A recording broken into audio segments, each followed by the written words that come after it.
right. Good evening. Good evening. Good evening. Welcome back to the Real Precious on a Tuesday. We're here on a Tuesday this evening. I appreciate you guys for putting me in your schedule on a Tuesday. I know we're usually here on a Wednesday, but I will not be available tomorrow. So I still wanted to have the men's panel. I still wanted to have the discussion. And here we are. So without further ado, whoever is here, please make sure you like, share, and subscribe. Thank you, thank you, thank you. I appreciate those who like the video, those who don't like the video, those who subscribe and hit that bell notification so you're notified when we go live. Like I said, we usually go live on a Wednesday. If you're new here, we usually go live on Wednesday night. But tonight we're live on a Tuesday night. We have a couple of topics that we're going to bring to you. We're going to be quick. We ain't going to be here all night. But then again, we just don't know how the conversation gonna flow. Okay, all right. I'm not gonna stop God's work. All right, we gonna have the conversation. All right. So I appreciate you guys for being here.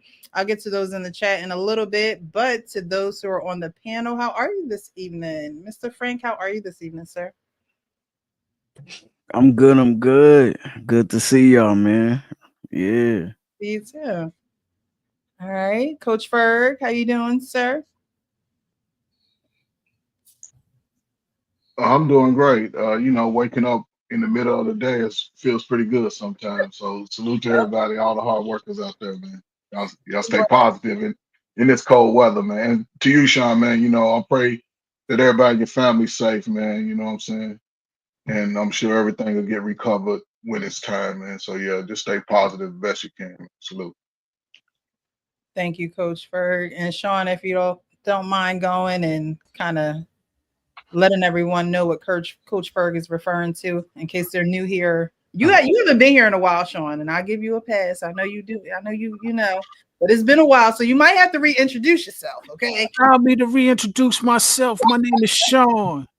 B to the OU. LDIN. That's me. What's up? What's going on? Sean Bolden. Yeah. So Coach, I appreciate that. And to all you who have extended those well wishes, I appreciate that. I'm out here in LA. From New York, in case y'all don't know, East New York, Brooklyn, but I live out here in LA. And yes, I am part of the fire, and I was just sharing a little while ago that I was evacuated last week. Had some challenging circumstances, learning experiences through the whole ordeal.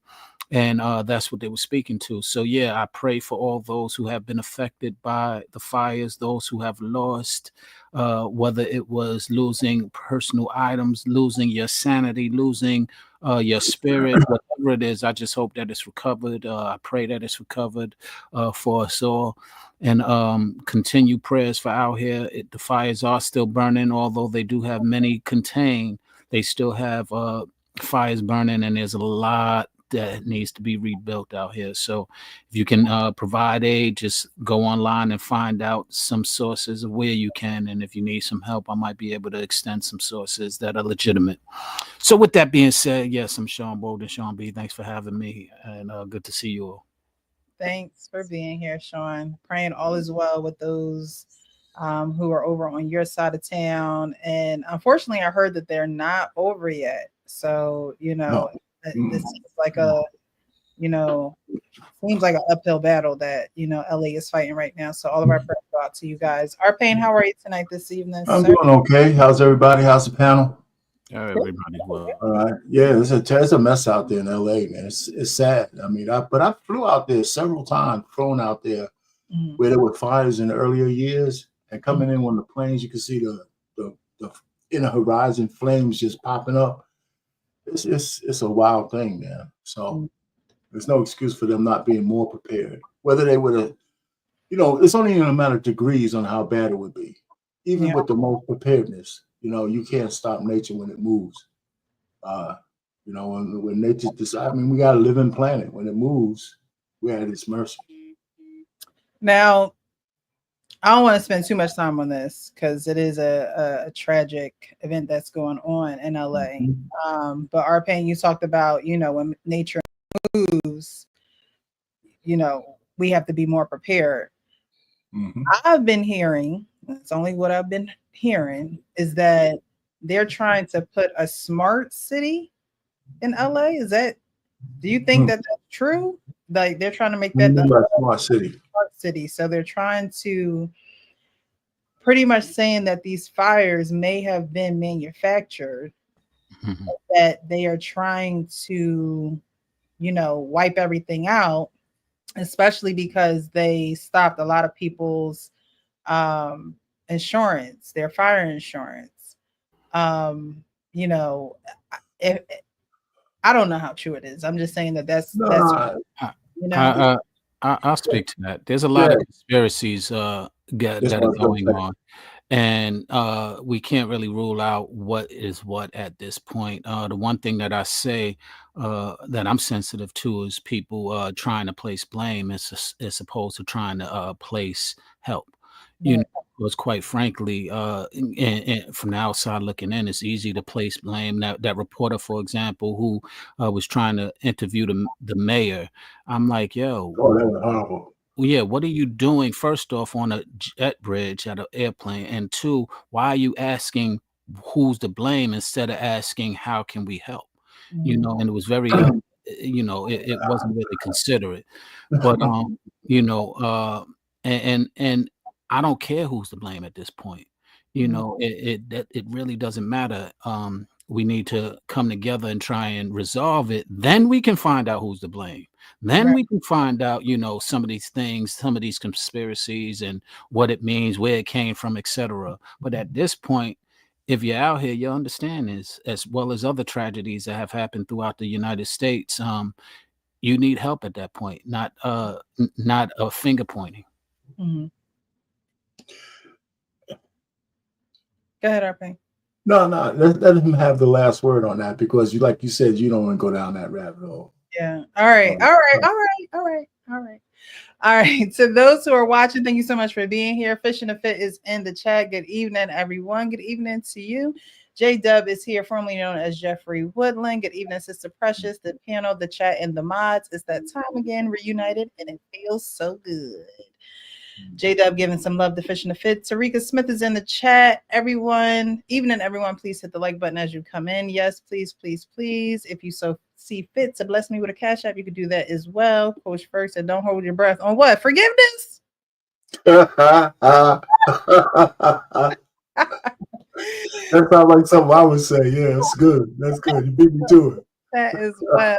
All right, y'all. So we're gonna get right into it. So all of these videos, of course, I come across as I am scrolling on social media, looking for content, looking for videos that we can discuss because a lot of these things do happen in real life. I believe all of these are, all of these are literally real life scenarios. Not a skit, not, to put on a show for anybody, but literally real life scenarios. And this first one I came up on, um, we'll get into it, but I think this happens a lot more than not just because there are no, mandatory tests at birth. Um, Sometimes men find it easier to walk away from the woman that they had kids with rather than the child. But this is an interaction from a son to his mother in regards to his father. So we're going to watch this and then talk about it afterwards. My daddy all my life because of y'all relationship problems. Don't come in my room asking me about nobody you don't see me with. Mom, but why does everybody else got a daddy but me? Why I don't got no daddy? You really want to know why your dad? Yeah, tell me. What's the reason? Say it. When I first had you, When you first had me, what? I was pregnant. Yeah, you was pregnant. And he wasn't acting right. He was cheating. He treated me like I was nothing my whole night. Listen to me. He didn't deserve to be in your life. What? He didn't deserve you. Then once he wasn't there for your birth, the gender reveal. He wasn't there for shit. So that mean keep my daddy away from me because of the way he treated you? It's not because of just how he treated me. It's just that I knew that he was gonna be in and out your life, and you ain't That.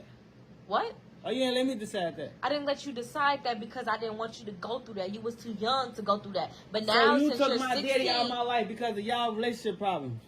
since you're 16, Bro, you can contact him. Oh my but I cannot God. promise I you can't it's not gonna be believe the this same. whole time. Why you ain't been say that when I was? Why you ain't let me decide that? Why is you deciding if I get to see my father or not. Huh? It's not even just me. That was Now I one don't from want to talk to you. Stop talking to me. I wish you was never in my life. Bro, oh, man. This, man, bro. I did what I thought was best for you. You didn't even let me give him a chance. You could give him a chance now. I have What? his social medias. Would you like to contact him Yeah. through social media? But you see, Can I go live with my daddy? but has he reached out to you? I don't know it. Like he said, I don't know. All right. So how do you guys feel about this video? Because like I said, this is the case in a lot of cases, right? But the son don't know who his dad is. The mom held the father from the son because of how the father treated her, not realizing that that son was going to need his father. How do you guys feel about that? Oh man. I think that it's a classic case that goes on too often, and she's dealing with her feelings and not considering his. She's she's considering what she wants and not considering what he might need or what he might want. And it's unfortunate because as men who either experience that or haven't or have been around it, it becomes a very challenging thing because here it is, you're raised to love and respect and honor your mother when in fact she didn't love and respect and honor you and your feelings and you and or your father for that matter. So it's an unfortunate reality that that we deal with, and I hate for it to continue on, and I wish that we have better resolutions to avoid those things. Okay. Sean, do you think that how does that situation get handled? Because she feels as though she's doing what's best for him, but he feels as though she kind of took something from him in a sense. You know what I mean? So how does that situation get handled between a mother and a son? Well, first off, she got to admit and take accountability that she doesn't make the best choices often, or I wouldn't say often, but obviously she doesn't make the best choices, and she has to come to terms with that and acknowledge that, and then he can understand and forgive that, and they can move forward. Okay, you made a choice. That you wanted that. I don't feel that choice was the best for me as a young man. And if you can acknowledge that, I can forgive you and I can move forward. But if you want to deny that I did what I had to do and live in your pride, then I'm going to counter that with attacking your pride. Mm. Okay. Mm-hmm. No, but that's real though. And a lot of I think sometimes like a lot of moms don't realize that at some point in time that child is gonna get older, he's gonna long for his father. Mhm. Um yeah, like and that could be for any reason. I mean, it could be because she did it or whatever the case may be, because he went away, whatever the case, however y'all like, however they want to play it, like eventually that kid grows up to long for their father. So you could think you're doing the best for them in the moment and things like at the end of the day, the kid is gonna find out, and the kid is gonna decide for their self. You know what I'm saying? They're gonna be like, yo, my dad ain't shit. Like, I don't want to hang around my dad because my dad is this. My dad's on drugs. I don't think it's safe for me to hang around the mom. You know what I'm saying? When they get older, like I remember when Kevin Hart was saying like his dad was on drugs, you know, and his mom, was like, yo, you can't be around while you on this shit. You know what I'm saying? Kevin knew his dad was on drugs. You know what I'm saying? But he still loved his dad and accepted him for who he was. And I think that that's what a lot of kids would do. Like, I'm gonna accept my pops, like, cause or you know what I'm saying, because he's my dad. Like it is what it is. Like, I don't get to choose my parents, but he is my dad. So, good or bad, we just gonna go through it together because that's my father. You know what I'm saying? And so sometimes, like, it just be for selfish reasons when it comes to keeping kids away. Even I know the video didn't is not like about that, but even sometimes like dudes like us, we'll go, I don't have access to you no more. I don't want, and you know what I'm saying? And they'll distance. I had a like when I was in the army, I had a guy tell me, take take custody of my daughter. like Mm. like I want to sign over all rights to you. Like Oh, I had just met the mom. Like I'm like, whoa, that's you know what I'm saying? That's too fast. Like hell no. You know what I'm saying? Because then she can put me on child support. You feel mhm. me? Like, but yeah, like you know. So I just think that people don't really be understanding that you know, yeah, that kid is just they're definitely gonna get older, have some resentment, especially if they found out that one parent kept them from the other, and then they're gonna long for the other parent. Yo, yo. Yeah, I think you said something important about kids knowing that parent, that father. We're talking about the fathers at this point. Them knowing the father, even in his humanity, right? I think a lot of times mothers try to rob their children of a relationship with the other parent because their humanity and how they're living life isn't up to par, or it's not what they would be doing, or it's not what they are doing, and they think it's harmful for the child. But your child does have to see your humanity, and I don't mean they gotta be in a crack house with you. I'm just saying that when you not there and you are available, or you do have the time to call, or you do, like, you know what I mean, if you're making an effort, then a mother should have no right to stop that relationship and that connection unless it's harmful and detrimental, um physical wise, for the child. She talked about everything that he did to her and how he didn't show up, and things of that nature. But at the end of the day, you growing. There's, I mean, I hate to say it like this, but there's going to be another birthday. You know what I mean? There's going, God willing, there's going to be another opportunity. And I think that mothers fall short on making those swift decisions, not really considering that connection that a child needs with that parent. Coach Ferg? I've had to work with clients like this. This is all selfishness on the mom's part. Mhm. Everything was focused on how he treated her. Who's to say that they was in a relationship? That's the thing. A lot of our children are being born just because two people are having sex. Mhm. There's no clear boundary of a relationship, and she was just focused on what he did to her. That had nothing to do with him having the ability to raise a child. And regardless of how we feel about the statistics, they study them for a reason. If he would have had a relationship with his father, despite of his father was on drugs, my father was an alcoholic all my life. The greatest equalizer, as I look back on my life, was him being in the home. Our home was always peaceful, always smelled like baked cookies and some food and shit because he was there. He dealt with his demons on his own, but that's the greatest equalizer what a lot of boys don't get. And now when he confronts the mother, she's like, oh, well, get over it. That's how I felt. He wasn't there for me. Had nothing to do with him because now these guys are coming back, even in this space.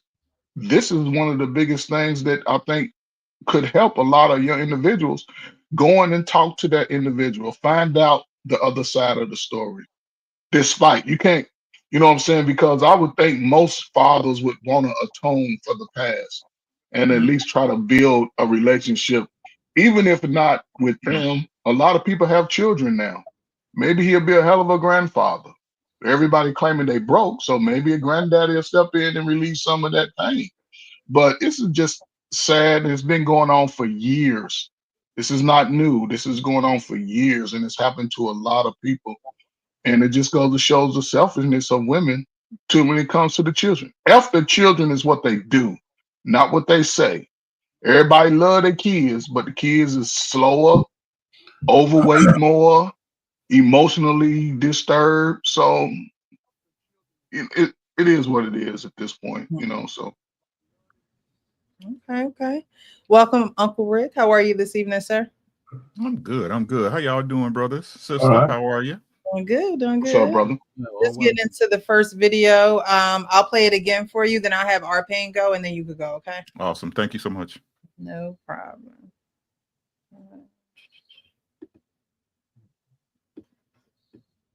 Now, you since took you're my 16, daddy out of my life because of y'all relationship problems. don't come in my room asking me about nobody you don't see me with.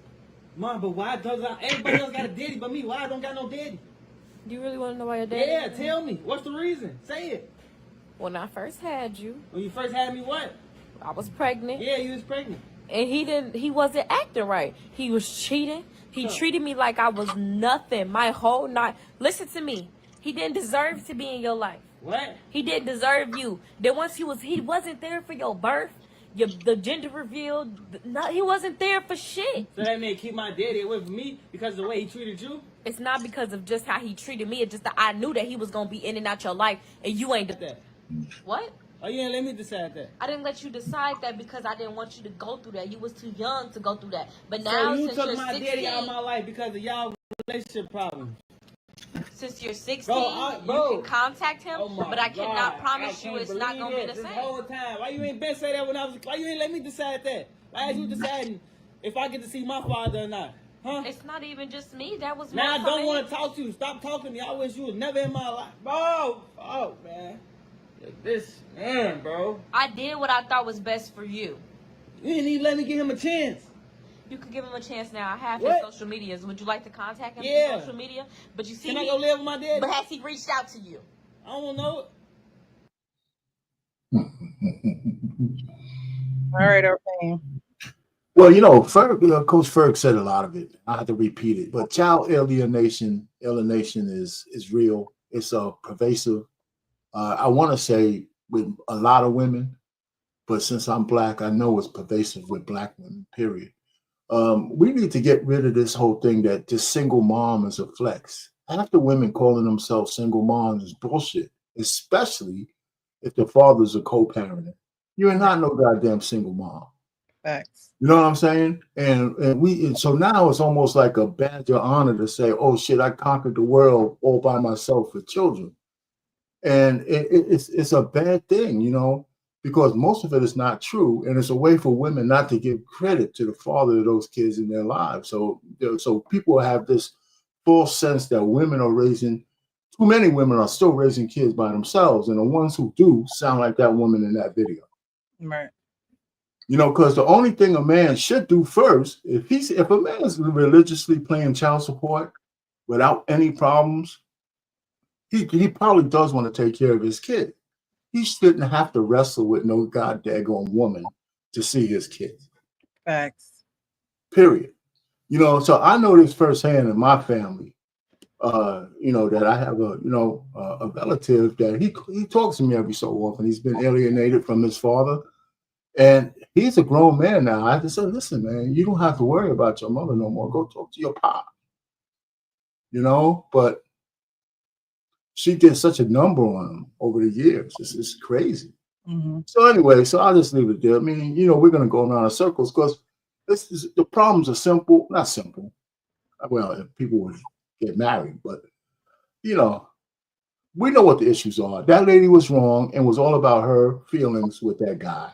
Mm-hmm. And her son, is, self-aware enough to know that he's broken off from his father because of her. And it's nothing she could say that's going to change that. Yeah, that's a fact. I'll get to the next question after Uncle Rick goes. Uncle Rick, what did you think about the video? I think that it shouldn't be no harder for me to fight to see my kid. How hard did I have to fight to get in them draws?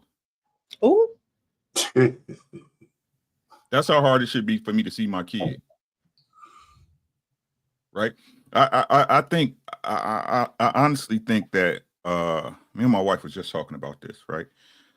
There's a really big disconnect in the black space of how difficult some black women can be when it comes to a man's children. They expect you to destroy your life so that you can prove something to them that never had to be proven anyway. Her feelings are a personal problem. She said she say he wasn't at the gender review. I knew he was gonna be in and out of your life. You ain't know that before you laid down with him?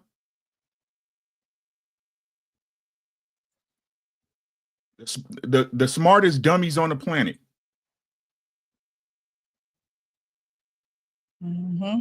Anything to get away from the part you played in it. Now her son is walking around with a deficiency. Y'all know that, right? The same way these kids got ADHD and autism. Your son is walking around with a deficiency. Yeah.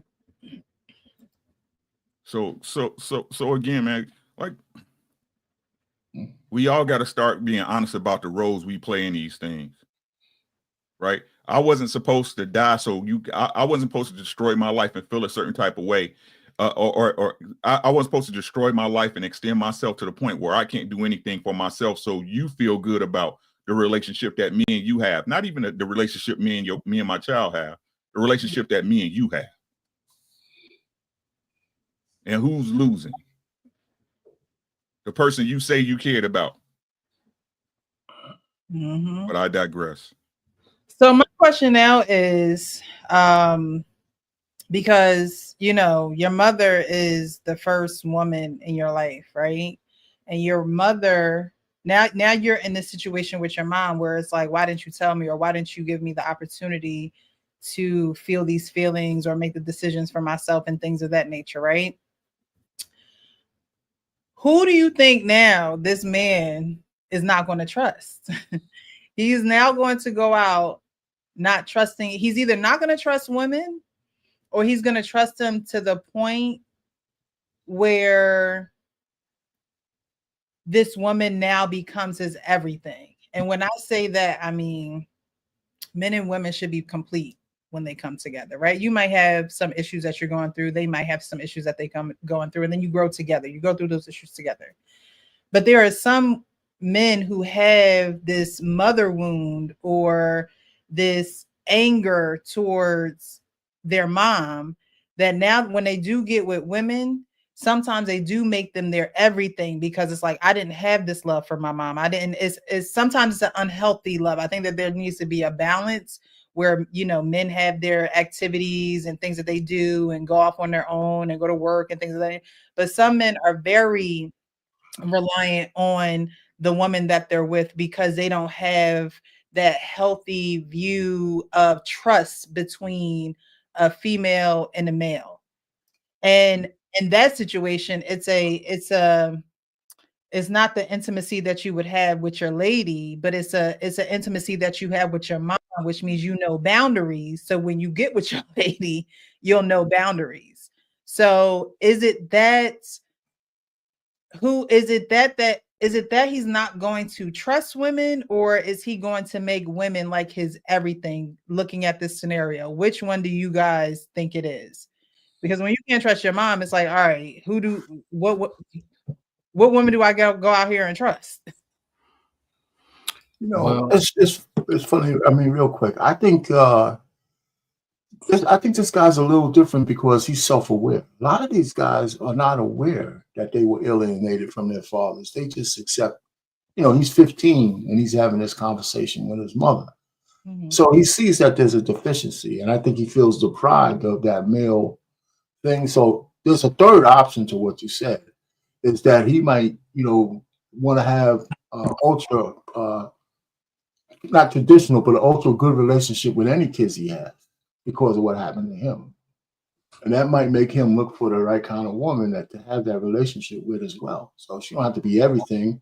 She just don't have to be like his mother. Gotcha. I think personally, and I'm speaking from my perspective and how I went through it, right? Again, because I had such a, I ain't gonna even say weird, right? It was like even though my mother had a man she was with, I was still expected to carry on the duties of the man of the house. Okay. You know what I mean? And I'm gonna be honest with you, like I accepted the role because that's how I was raised, but I didn't like my mother for that. You know what I'm saying? She robbed me of a lot of stuff. Like I'm the middle kid, and I had to fight kids. I got an older sister. It's me, my older sister, my brother, and my baby sister, right? I had to fight grown ass men, right? And protect my brother and sister at the same time. Right? So, and it's kind of twofold. What you said is it's kind of both, right? It's kind of both. right? Because you don't grow up trusting women, right? You start the ones that you see glimmers of hope in, you start to idolize them. Mhm. You know what I'm saying? You start to idolize them. But then what happens is because you didn't have your dad, right? Because look, and I don't like the rag stepfathers. Like we had this conversation before when they asked, did I respect my stepfather? And I said no. It's a bunch of background shit that's associated with that to make me feel that way, right? But um it's a lot for a man to raise the kids and not just take on the financial responsibility, right? But the what's the word I'm looking for? The Discipline. emotional responsibility, right? Mhm. Of growing up teaching a man or a child or female child how to perform and move in this world, right? So what happened with me is like, again, because my stepfather, he never gave me the lessons, right? He never gave me the lesson. What happened is that when I got with my what's up, Tim? It's like when I got with my high school sweetheart, I like she was everything. You know what I'm saying? But then I had to find out on my own that she just one of them. Mhm. You know what I'm saying? So what that did is that put me into a certain space. So when I met my first wife, I just wasn't having it. Right. When looking back at life now, it's whatever because I was being honest in the moment and it was what it was, right? Life show you if you made the right decision eventually, right? Mhm. So I made the right decision, but if I'm being honest with myself, I didn't have no grace because of the steps I went through. That makes sense. You understand? It stops men from getting to where they supposed to sooner, if that makes sense. Right. And unfortunately, along the way, it's gonna be some of y'all. Yeah. Right. So, like I said, look, we all responsible for what we responsible for, but I keep trying to tell y'all the single mother shit, it does everybody a fucking disservice, bro. It does the children, the men, and the women all a disservice. It just ain't hit your door yet. All right, Uncle Rick. Welcome to the show, Teddy Rude, the barber. How are you? How are you? What's up, sis? How you doing? I'm well. For those who don't know, this is my brother, guys. What's up? Hey, how y'all doing, What's man? up, Hey, brother? trying to say what's up to the panel, man. How y'all What's going doing? on? What's going on? Is this your younger brother or older brother? Older brother. Oh, okay. Bro, A little Teach, how bit. you doing? So I'm just doing that by a right. little bit, right? By a little bit. I met my father, my biological father, last was it June, and this is my brother. But I met my brother years before I met my Yeah, father. years. It's a whole story.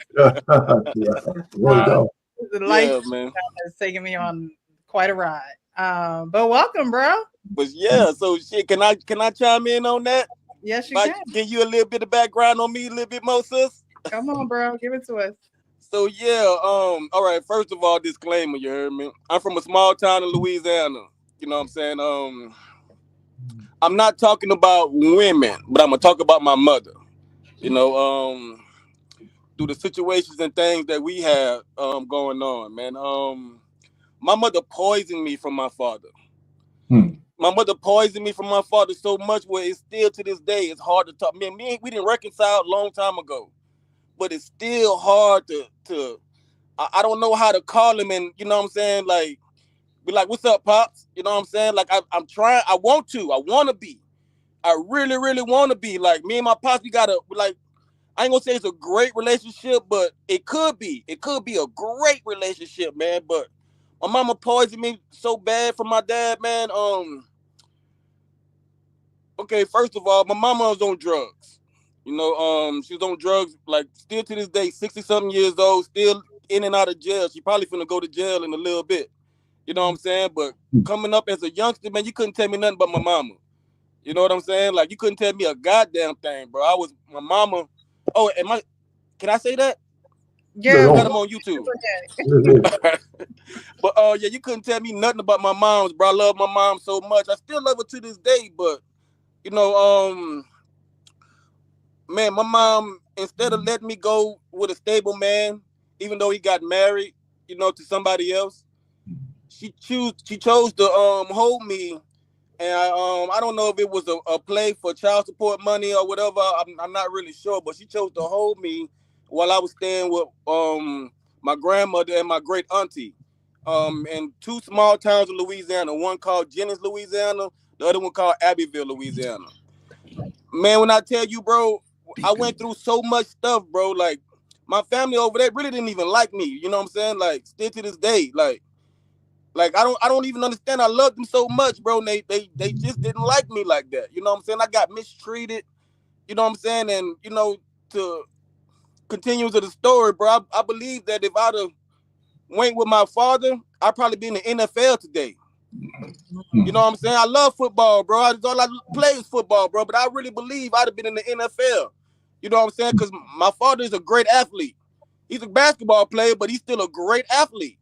You know what I'm saying? And coming up without a father, bro, like I didn't get any lessons of being a man, bro, till I was a man. You know what I'm saying? I went through life with gangs and all type of things. And once I realized the way that I turned, and when me and my father had a real talk, man, it hurts me. You know what I'm saying? Because it's still, man, like they get on me all the time. My cousins from my father's side and my uncles, and well, most of my uncles are dead. And that's another reason why it hurts me that I don't call my father so much, man. But I ain't got all the poison out yet. You know, like, man, bro, like I really wish me and this man could have a better relationship. And he's getting older. He's on his way out of here. He didn't have a stroke not too long ago. You know what I'm saying? So it's like, damn, man, it's killing me, bro. And it's like, I'm glad y'all talking about stuff like this, bro, because they don't really understand what that do to a young man, bro. That they don't really understand, like, your hatred of somebody because of y'all relationship, keeping them away from their child, man. Like, what that does to them, bro, that just it sharks them out of everything they need in life, man. And I'm still chasing, trying to be trying to figure out what it is to be a man in this world. You know what I'm saying? I got 5 kids of my own right now, bro, and it's, bro, I don't know what I would do if my baby mama told me I couldn't be around them. Like, I don't know how I would handle that. You know what I'm saying? So it's like, even though I'm not with all of them at all times, I try to call them and make sure I check on them all the time. Like, by me not being with my pops, and I don't even, like, I got mommy issues now, bro. I don't even talk to my mama no more. You know what I'm saying? Like, I'm in counseling now. You know what I'm saying? Trying to fix the problem that I have built inside of me. You know what I'm saying? So again, man, I'm so glad y'all talking about stuff like this, bro. I'm so glad my sister heading this. You know what I'm saying? So I can really come in and give my piece, man, because people really don't understand, man, the ramifications of not your father not being around, what they can do to you. You know, let me backtrack a little bit. When I was 16 years old, I got into a little bit of trouble. My mom was in jail. I was with my grandmother, so they sent me to my father's house at 16.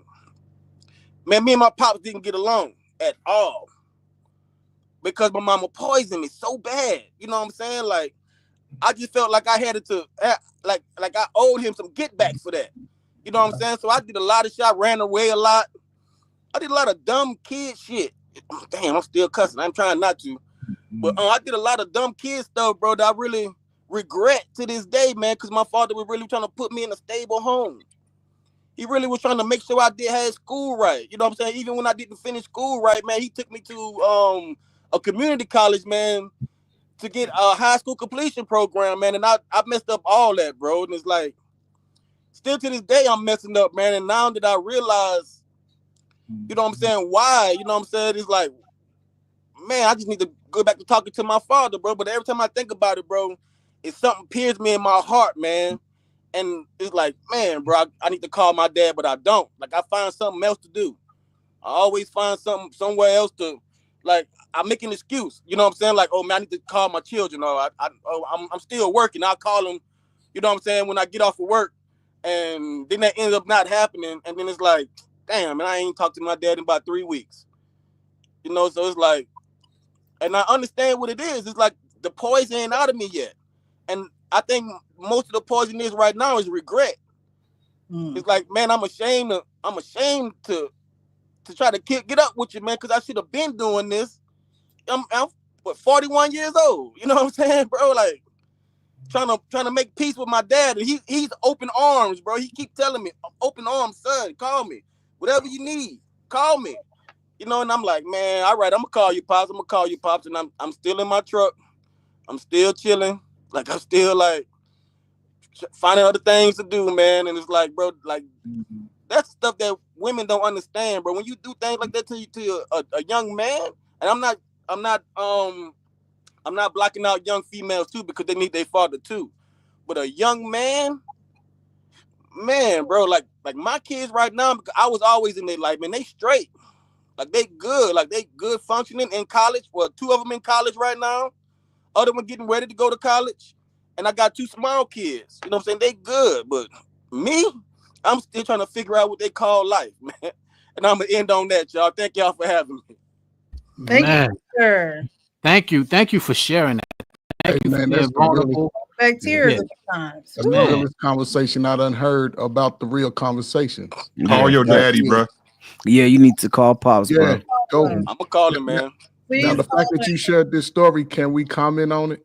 Please, okay. Man, so like everybody said so far, listen, are you ready to graduate? Yes. Okay, so you ready to graduate, right? Go and just call Pops and just talk to him. Just talk to him. You know what I'm saying? Take your kids with you and just talk to them. That's the plan. You ready to graduate, right? Stop being stop shaming yourself. Real talk. Stop doing that. Stop shaming yourself. You know what I'm saying? You know what I'm saying? You think about it in a negative way. You holding yourself back. You already been through the part with you and your mom. You see what she on, right? Yeah. You have any daughters? Yes, 2. Well, it's greater to even show them the opposite and be real about it. And just go talk to Pops, man. Just go talk to him. Tell him how you felt coming up, the shit that you was on, you was fucking up. Just tell him that. Be brave enough. Don't even let him ask questions. Just start talking to him. He probably start crying though. Yeah. And this is real, man. You in a good spot though. Yeah, bro. Like go from 41 to 61. Just understand your family, your children, protect them. Don't make no more dumb babies. Don't do it. No more babies. You know what I'm saying? And just I'm done, bro. I'm done with the kids, bro. And just focus on Pops, your job, and protecting your children. I guarantee you, man, by the time you get about 60, because I'm sure you ain't got a whole lot of debt, you can get what you want. And on the way to that, protect your family and have fun with them. Just your children. Don't know girlfriends matter, nobody else, all that don't matter. You got a woman? Nah, not okay, I did, but not one. Do you work out? Nah. Do you work out? He said not one. Do you work out? Nah, it's just my last little relationship, bro. She didn't want to grow with me, man. Like I paid for her to go to school. So now you can just grow with yourself and your children and Pops. That's it. Yeah, that's how I see it. And that's all you gotta do, man. Don't be hard on yourself, man. That's what it is, bro. You realize that you made mistakes. Just go tell Pops how you was making those mistakes. Just talk to him about that. Yeah, I was gonna say, be brave enough to have the conversation that you just had with us, with him. Yeah. Because he's gonna appreciate it, he's gonna understand it, he's gonna embrace it. And more importantly, we was just talking about before you came on, these fires out here. Don't take time for granted. You don't know that you'll have them. You just finished saying you lost all your uncles. The last thing you would want is not being able to take the time that you have available to you right now to have these conversations. I know it from the point of view that I don't have my father here. And he passed when I was like 20 something, and we had just gotten to that relationship like you did at 16 when I moved in with him, and we was just starting to build and have these abilities to have man-to-man conversations. Yeah, at the point where you can have a man-to-man conversation with your pops, go have that. You just had it with us. Yeah, I mean, don't get me wrong, we've had them. Like, he told me the real, like what happened between him and my mom, and that's what really made me know the truth, because the things that my mom did to him, she did to every other husband she ever had in her life. So I know he wasn't lying, and I know, you know what I'm saying? Like, hey, man, my mom fucked over you. I know she did, like, because she's still doing it right now to this day. To this day, she's still doing it with men. You know, and it's It like, ain't your fault, bro. Yeah. Exactly. right. And something you It just ain't your said fault. that I was going to bring up earlier is we're taught to have unconditional love for mothers, but we don't usually have the same grace for fathers, and we need to reverse that. You Right. It know, ain't your fault, bro. yeah, It's not your fault. You ain't got nothing to be ashamed of, bro. That's real what you just said, bro. Uncle Rick, bro, that's real what you just said, bro. Like that just hit me so hard in my chest just now when you said that, bro. It That just ain't hit your me fault, so bro. hard, bro. I'm like, cause I guess that's what not knowing how to explain it. I guess that's how I felt. All right. You think you should see better, right? Yeah. No, you didn't know. You trying to look, man. You know why you feel a certain way because you don't know yourself because you don't know your daddy. Ooh, that's it. Ooh, bro. Oh my God, bro. Like, bro, I've been having this conversation with my counselor, bro. It's like, I don't know who I am. Send Like, me send me your money, bro. I got you. You know what I'm saying? You just got counseled Bro, all in this. Keep coming back. listen to what I'm saying, God, right? Can't nobody fix you but you, right. right? Can't nobody fix you but you. You know what you need to do. There's nothing to be ashamed of, bro. There's Oh nothing man. to be ashamed of. It's not your fault. They the reason you here, not the other way around. You hear what I'm saying? Ooh. Damn, bro. Call your Why you daddy, bro. no more? Bro, call your dad. Call and just tell him, hey, whatever it is, I'm sorry. I don't know what happened. I don't know what's going on. I need to holler at you, pops. I'm telling you. I'm telling Man, you. bro. He would Ooh. love to hear from you. He would love to. Man, bro, you got chills running down me right now I'm saying telling that some words, bro. You God damn. I'm telling you from life, bro. I'm telling you from life. Call your daddy, bro. I just wanted to Yeah. hear your voice, pops. Yeah. You ain't got nothing to be ashamed Real. of, my boy. You ain't got Fact. nothing to be ashamed of, my boy. You still his son. You feel me? Yeah. You still his son. No matter how old you think you is and what you still his son. You still his child, bro. It's okay. Mm. Man, boy, I'm so glad I came up on here, bro. Y'all just don't know what y'all doing to me right now, man. Hey, Y'all don't I know what was y'all doing to me right now, bro. I was just gonna say, because going after, Coach Ferg and Rick and those pause, you know what I'm saying? But, what I'm saying, bringing the message up after that now. But I was just gonna say, man, definitely, I heard your sis say, join the panel more often, bro. Like, you know what I'm saying? Just joining this panel, being around these brothers right here, man. I think probably what almost like the last month, man, has been tremendous, man, for me, because I get to hear all these different perspectives, man, and a lot of us, even though I'm probably, I'm a little bit younger than you, but being up here with these brothers, man, that be having so much, so many different perspectives, man, so much life experience, definitely more than me right now, and things like that, man. I'm learning every time I join this panel, the Friday panel that they have sometimes. But you know what I'm saying, just being around these brothers right here, man, has opened my eyes up to some things that I didn't even realize, man, until I started joining the panel. That's why I come up here now most of the time, and Precious didn't embrace me a little bit, you know what I'm saying? Yeah. So, you know what I'm saying? I'm telling you, man, and a lot of us have the same lived experience, you know what I'm saying, growing up in the inner city, growing up in gangs, and, Yeah. pop not being around, and we all kind of live, you know what I'm saying, that same shit growing up, you know what I'm saying, not accepting your mama's boyfriends coming around, and Yeah. Right.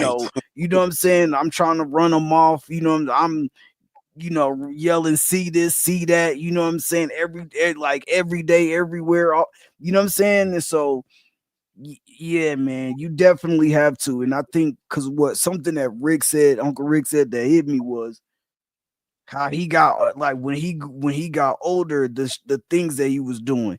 And I just remember I had to apologize. I had to go back and apologize to my daughter's mom a few years ago, because I grew up without my pops, and then I kind of grew up without my mom since it was off and on, and I Yeah. was mainly raised by my grandma. Once I got to 22, 23, I just wanted a kid. I didn't think about family at all. I didn't think about 2-parent households. I didn't think about wives. I didn't think about shit. Like nothing like that. I thought I just want to be a dad because I didn't have one. Literally, that was it. So I'm just out here wilding in the army for like a year. Just wilding. And then ended up, you know what I'm saying, getting my daughter mom pregnant. You know what I'm saying? And now, you know what I'm really a single dad. Like you know what I'm saying? I get zero help. And it's been that way since she was 3. You know what I'm saying? It's just but I think Precious had asked, like, which way does it make you go? You know, like, does it make you go where you need a woman or where you need this or where you want to do that? It made me just want a kid. I didn't even want a family. Right. You know what I'm saying? Yeah, But I think I was just on that same route when I had my first son, bro, because it's just like Uncle Rick said, bro, I just wanted an identity. You know what I'm saying? Like, I just wanted to be like if I didn't have no other identity, being a dad would be my identity. Right. You know what I'm saying? So it's like, and that didn't work as much as I thought it would. Not at all. You're looking for what you didn't have. You see what I'm saying? Like, man, call your pops. All the bullshit aside, man, call your pops, bro. Yeah, definitely go. Y'all just don't know the encouragement y'all gave me, man. It's like, yes, sir. Can you so go glad see I'm so glad I got that text. I'm so glad I figured out how to get on here, man. I was just studying. I was like, I'm gonna figure out how to get up here. I gotta get in on this conversation because it was hitting. I'm listening to y'all talk. I'm watching the live at first. I'm listening to y'all talk, man. I was like, oh no, I gotta get in on this. I gotta at least share my story, man, because what y'all saying was hitting home. You know what I'm saying? It's crazy, man. Like no, like that. Like I said, man, we didn't had generations of people seeing these things, but we continue to repeat it. Somebody got to stop the bullshit, man. Yes. Right. Somebody got to stop the bullshit, man. Yeah. And here you are, man. You right in the dynamic of that right now, right? Yes. So, do you have an opportunity to go see him? Yeah, I'll probably be down there by the end of the month. Listen, don't even give us a date. Just when you go, just walk in, drop your bags, give him a hug, hold him up because he might be ready to cry. Accept all that, man. Embrace all that, man. Embrace all that and just talk to him, like everybody's saying. That's the greatest equalizer. I'm telling you, bro, it's gonna be a epiphany, bro. Your eyes, you gonna see shit totally different, man. Yeah. I'm telling you, forgive him and forgive yourself, bro. For real. Sir. It's like I'm telling you, bro, just fuck it, bro. That's all I can say. All that old Uncle shit, Rick, bro. You Pastor Rick, you Pastor Rick, for real. Look, bro, I'm telling y'all, man. Then we gonna take that on vacation, and then we can have a little vacation somewhere. Yeah, okay? we need to do that. Man, we need to do that, sis, for real. We need to take this whole pops out. complexion changed the color. This is a real situation. Precious had to go off screen to get her. I had to shed a couple and this is the greatest thing about it. Because what sis didn't really realize, because we never really talked too much about our stuff, we kind of share the same kind of story. You know what I'm saying? So I know my story was really emotional for her. It's millions of brothers like you, man. But see, you don't know that I went to Louisiana. I seen the picture. It caught me off guard. I was like, "Oh shit!" But I was going through at that time. I was going through too much to even call y'all. Like I was going through that breakup, and I had a lot of stuff going on, man. I had a lot of stuff going on. You know what I'm saying? Like that's why I didn't hit you back as soon. But like I'm good now. Like I'm in my truck. I'm working. I'm trying to get myself back together. Get you know what I'm saying? Get off my knees, like as what I would say. You know what I'm saying? And stop praying and start working. You know, so it's like I'm trying to get myself back out of that depressed. Go call your pops, my boy. I'm trying to tell you what to start fixing. Talk to your pops, bro. He probably know more than you ever thought he would know, bro. Call your pops. I know he do. I know because I know him. Like, don't get me wrong. I know him. Like I lived with him when I was younger, but y'all men now. 16, y'all 17. men. You're a man now, bro. Yeah, that's younger. You're a man now, bro. I'm telling you, you're a man. He what you missing right now, bro. I'm telling you. He what you missing right now, my boy. I have no lies. I'm too old, bro. Right. Call your pops, bro. I see, bro. You real as hell, Uncle Rick, but that's the way it's supposed to be. Right. Oh yeah, yeah. You That didn't man, have friends that was All trying the to. time ain't no punk, bro. Yeah. Right. All the fact. time ain't no punk. That's a fact. I'm Real. No, telling you ain't. That's right real. now. It'll That's be real. over before you know it, bro. You got a chance. Go ahead. Do your part. Your pop's gonna do his part. Yep. Do Yeah. your part. And once you go see Pops, man, release all that past, man. All that Release that. bullshit, man. Don't even take that back out on the road with you. Leave that there. Burn it up in the Absolutely. trash can. World It's a gonna Absolutely. look whole new different to life for you. you, man. Absolutely. World gonna start looking real different to you, my Yeah. brother. You You- gonna start wearing suits Yeah. and everything, man. It's a whole different transformation, man. Absolutely. It's okay. You got to You still learn to good, forgive man. yourself. Yeah, You forgive mad him. at yourself right now. You got to Yeah, release yeah, that. that was it. That was the You main got to thing. release Right? that. Man, I was mad at myself, bro. Like for a long time, I was mad at myself, man, because it's like, You damn, why I can't get right. It's like, man, I don't know can yourself. get right. You was missing that piece of the puzzle. You missing where you come from. I'm telling you what it is, bro. Man, Gotta be real. that analogy is great. It's like trying to put together a puzzle, but you don't got all the pieces. Yeah. You're gonna sit there and be like, yo, but where does this go? You don't got it. You gotta go find that piece so you could complete that puzzle. And But you that probably look just like him too, don't you? I definitely bet is. you look just like him too, don't you? Sus look just like him. I look like him, but Sus look just like him. Sus look I just do like follow. same complexion and everything. Sus look just like him.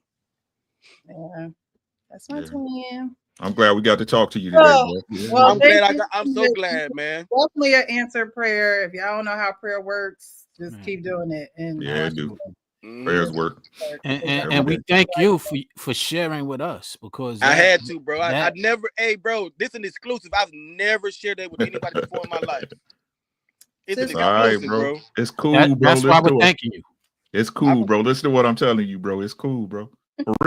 For real. No bull. It's cool. I'm telling you, it's cool as fuck. I'm telling you, it's cool, bro. Don't even worry about it. needed to You happen. good? Don't even worry about it, bro. Yeah. Go and call your pops, man. Let them know what's popping, man. It's One cool. step in I'm front of telling you. the other, bro. This is the first step. The Yep. next Yep. step. It's cool. I'm telling you, it's cooler Right. than a fan. It's cooler than a fan in the Antarctic, boy. Call him. All right, yeah, That's what that's what I'm I'm gonna do. You can't Oh. take no more steps. You got to Mhm. dive in the deep end now. Yeah, You've been that's taking real. steps. Now just Cool, jump bro. on in, man. I'm Gotta telling go you, ahead, get on in it. Get out that diving board. it's gonna bring your heart so much joy. Everything in your life go explode tenfold, brother. Yep. And it ain't gonna take long. Just don't bring a woman into your life until you don't do it for a while. All summer, just focus on you. Yep. I think that's what I'm working on too, right Yeah, there, just bro. I was focus like, on man, you this, and your babies, man. yeah, Focus yeah, on that's you what and I'm your on. babies, man. And talk to them real. Once you connect that piece to the puzzle, you talk to them real. Because you said you was mistreated by other family members, right? You All my protect life. them. That's what I'm saying. You protect them real. You let them know the real. Everybody in the family, they need to know. Mm-hmm. The shady ones and the good ones. Right. That's one thing. That's one way I knew that was my father. Because that man keep it real. Okay. Bloody raw. Straight up and down. Straight up. I think Bloody that's where I raw. indirectly got it from. Like straight up and down, he keep it real. But he loves. Like, you know what I mean? Yes. It's a love there. It's not a criticism. It's a I could call him right now with something and needing his advice. And he gonna give me the real. The real. It's not going to be sugar coated because he loves me. He's going to give me the real. And so that phone call is going to do wonders. And I can't wait to hear about it. Yeah, I'm gonna call him. I'm definitely finna call him. Matter of fact, I'm probably finna call him right now, man. I know he probably still Yes. up. There you go. Yeah. There you Yeah, go. I'm finna call him right now and have a conversation, man. Yes. Man, Do I it while you appreciate got y'all time. having me, man. I'm gonna go ahead on and call him and while I'm still motivated and Yes. Go let's ahead, just man. talk. Just chop it up with him, man. I'm telling you, it's Yes, sir. going to Yes, All sir. right, Love bro. it. Love I it. love you. I love be you safe, too, bro. sis. Hey, peace and blessings, brothers. Peace and You as blessings. well. See You you as later, well. brother. Whew. Y'all just don't know. Man, Y'all just Yeah, don't we know. do. Yeah, I do. Yes, I do. Great. I'm not going to even lie to you. Yes, I do. All right. So we're going to go to the next video. That needed to happen. I'm glad that y'all was here to just be a big brother. Like, you know what I mean? Like that's I don't get paid on YouTube. I don't it doesn't bother me that I don't get paid, but this is what it's for. Like these moments is what it's for. like the real life moments, not the he say, she say, not the did you hear about da da da. The real moments where people are actually really going through things and they need that support. They need that brotherhood because they don't have it. They don't know where to go. They don't know who to talk to. And boom. So I thank y'all. Thank y'all so much. Thank y'all so much. All right, next video. So we're gonna get on to the couples and the relationship talk now. These two people are talking and they're talking about apologies in their relationship. They're talking about getting to things when she wants it versus when he wants it. And it's going to lead into the next video, but we're going to talk about this one first. But I want you guys to see the dialogue, and we'll talk about it afterwards. Text me or call me and tell me you love me. If I don't respond, what happens? Don't come home. But if I text you or I call you and I say I love you and you say okay, I don't say okay. Sometimes you don't respond.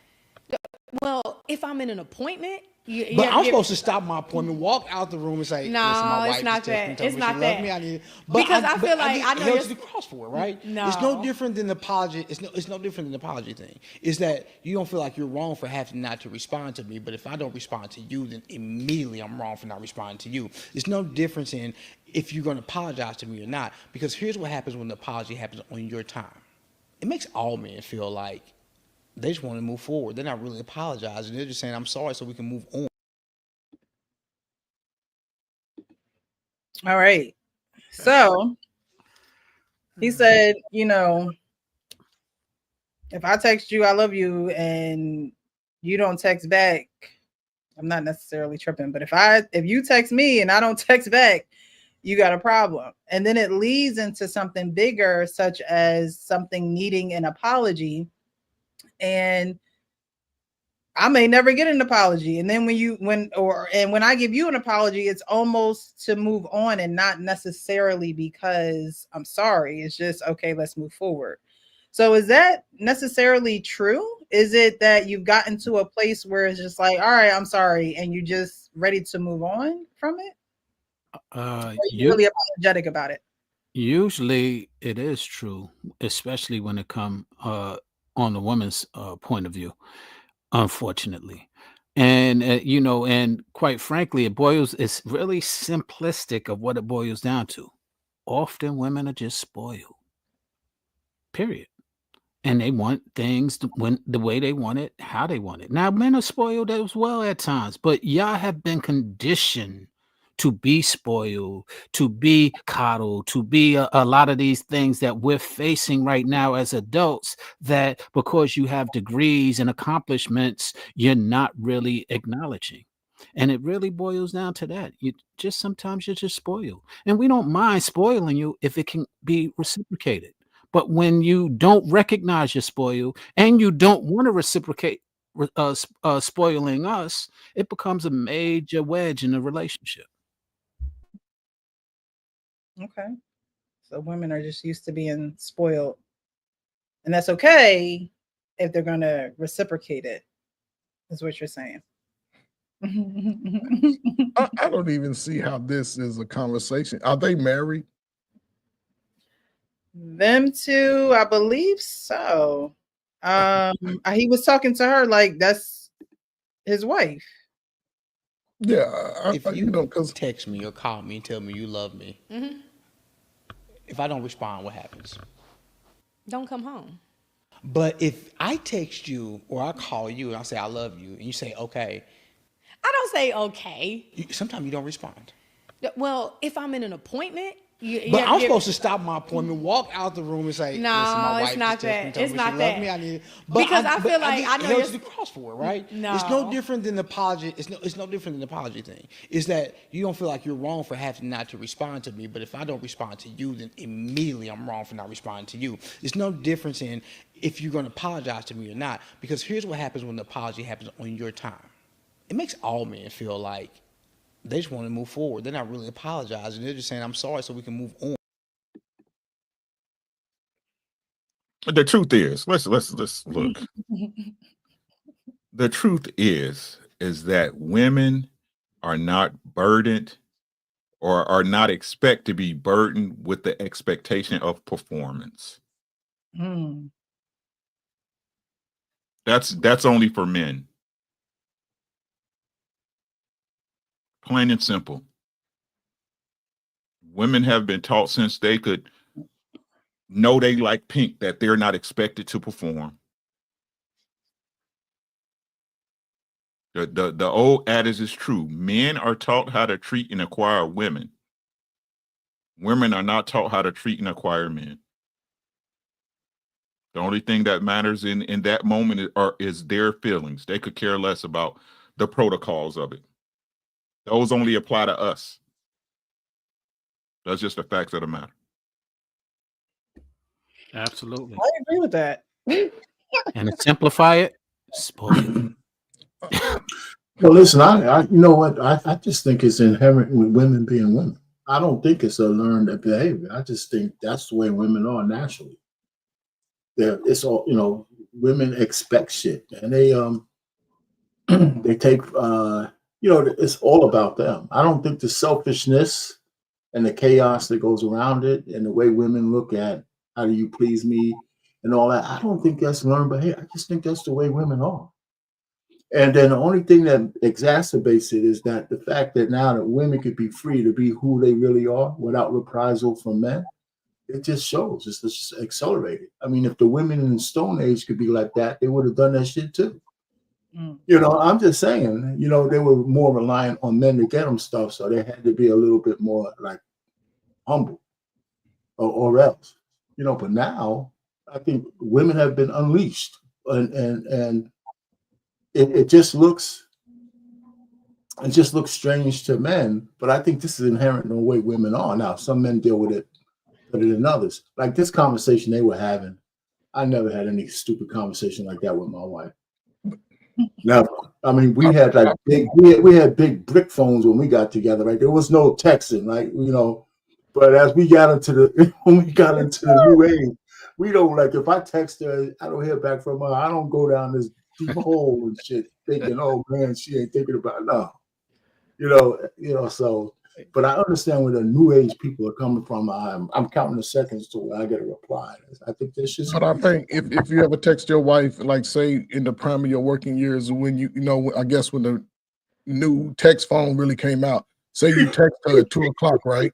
And this is where I sort of don't get caught up in these videos when you text her at 1:00, right? She don't text back. You don't have the conversation with her when she get home, like, hey, I text you early, you ain't give a message. It depends on what was in the text. It don't matter if I text my wife. Well, you asked me a question, right? Oh yeah, you're right. Right? So if it was like, I love you or some shit like that, and she didn't text me back, I'm not going over the deep end. But I'm saying, listen, I got to get this thing done. I need to know that you've done it. Blah blah blah. Yeah. Maybe about 3 or 4 times down the road, you do it, and she never respond at certain times because she said when she has appointments. No, I'm just saying, if it was something critical that I needed her to get back to me, that's one thing. But for the most part, like I said, we've been in lockstep for a lot, so I didn't have those kind of issues. And I can't remember the last time I can't remember ever saying to my wife, "Shit, I called you or I texted you, and you didn't get back to me." Yeah, I can't remember that. Yeah, I mean, I wish you've been ahead of your time. You had Morse code and smoke signals back then. Yeah, we had horse and buggies and shit. Damn. I mean, but anyway. But I understand. Like I said, I don't envy you guys. Just new age shit, man. But I didn't. That's not my experience. I do call my wife more than she calls me, though. I tell you that. I do. If we want to stretch it to that, I talk to her about that. So how come let me just say this. If we want to stretch it to that, I was saying, well, how come I call you more than you call me? Like every so often you want her to call you up. How you doing, baby, and shit. Whatever. What's going down? I used to tease my wife. You do that more than she does, is what you're saying? I call her more than she calls me. Yeah. Plus, I got more time. She's still working. I'm home. I ain't got nothing to do, so I call. And with that video, it just was a real. It was a reflection of the lack of trust that she has for him versus the trust that he has for her. But she the I don't one doing even. untrustworthy actions though. Yeah, I was I about to say. I agree. don't even. I was about to say, is that even a lack of trust on his end? I think No, that's on her end. she. No, I mean. Oh yeah, okay, I got She you. I got you. I playing was about to games. say. Yeah, I was about to say because he just straight up like acquiesced. Like he just said, you know what, you running a happy life, happy, happy wife, happy life. That's exactly what he did. You know what I'm saying? When she said, "Oh, when I got an appointment though, I'm not gonna." Exactly. But Right. he said you want me He's to. He said you want me to reply though right back, and she said, yeah, see, I do. he's expected to, Yeah. right? She If don't he, trust him. no, it's not even about And don't trust. It's come the home if you ain't gonna expectation, return. right? Yeah. It's not even about trust. It's the expectation of service. Right. You understand what I'm saying? It's the expectation. You Absolutely. better hit me right back, Yeah, right? If not, it's gonna be hell to pay. Right? But him, hey, you see how she said it, like he was supposed to know she was in an appointment, right? If I But got an appointment. what if I'm getting railed by my boyfriend? Type shit. right. Like, yeah, like, yeah. She have a lot of excuses. She had, Just with him, it was just like, well, if I don't text you, then what? Don't come home. With him, right. it's like, oh, well, He what if ain't I getting text none. you and you don't respond? Well, I'm not going to respond when I have an appointment. Who said you had an Right. appointment? Nobody said nothing about no appointment. You brought that into the situation. Yeah, Everything, so right everything there, you're guilty. Like, why are you on the defense about this? Hello, as hold on. it won't matter how minimal it is, right? It's more important than him at that moment. Yeah, it is facts. Man. But you know what though? The worst part about it is he accepted it. At the end of the day, bro, you can't blame nobody for her behavior if you continue to accept Why it but not? yourself. Why not? You can't blame nobody but you. I'm saying because if My you question is why not? oh yeah, you got what? Nah, hell nah. Right? Because she can blame you. Yeah. No, I'm saying the thing is that I'm saying based off of the fact that he allows that to happen. He allows it to be that way. So you allow people to be an asshole, right? Yeah. You allow listen to what you're saying. Yeah, no. I get listen, I get what you saying, but if somebody's an an Right. asshole, You remind her. Stop. I just needed the acknowledgement, right? You get what I'm saying. So why Yes, is it different when it comes to her? I got you. Right? Because the expectation is different. And what I keep telling y'all, if the expectations are different, that means there's a hierarchy. And if there's a hierarchy, that means rules must apply, right? Yeah, for sure. What do I know? What do I know? Yeah. I just mean like it at you get what you put up with too.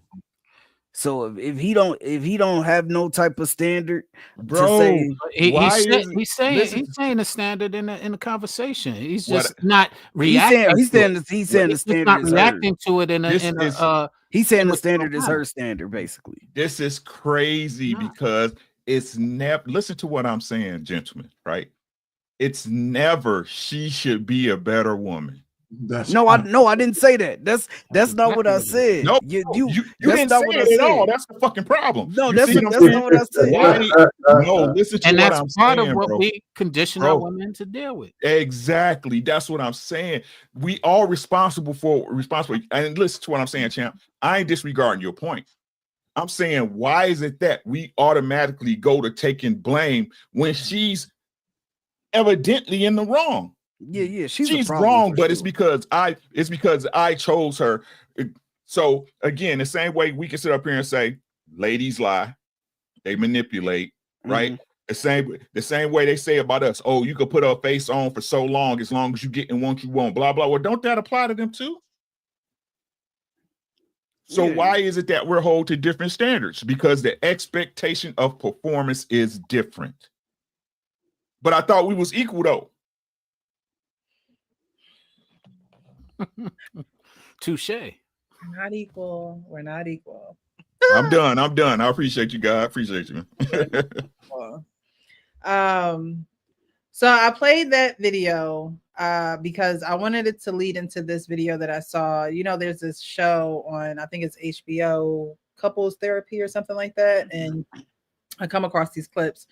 And this guy is really feeling the brunt of unforgiveness.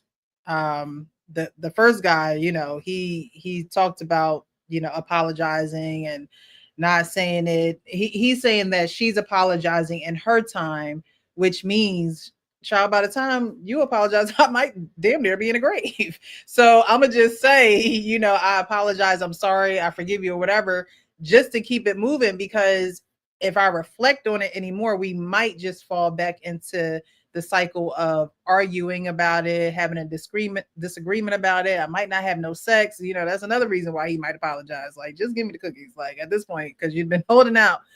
But in this situation, this is couples therapy, and the man is expressing how he feels towards not knowing when his wife actually forgives him. So we're going to bring this one up and talk about this. On Saturday, we went to the park and met with some friends, and we were playing couples games. Yeah. And one question we got stumped on. Well, more so, he got stumped on.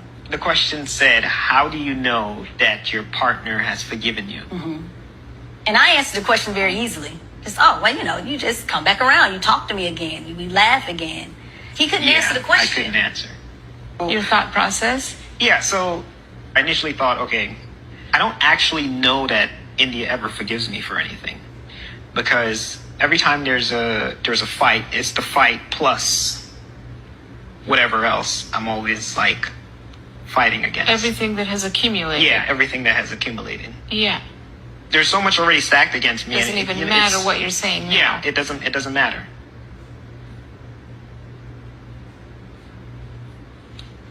And it makes me feel very defeated at times.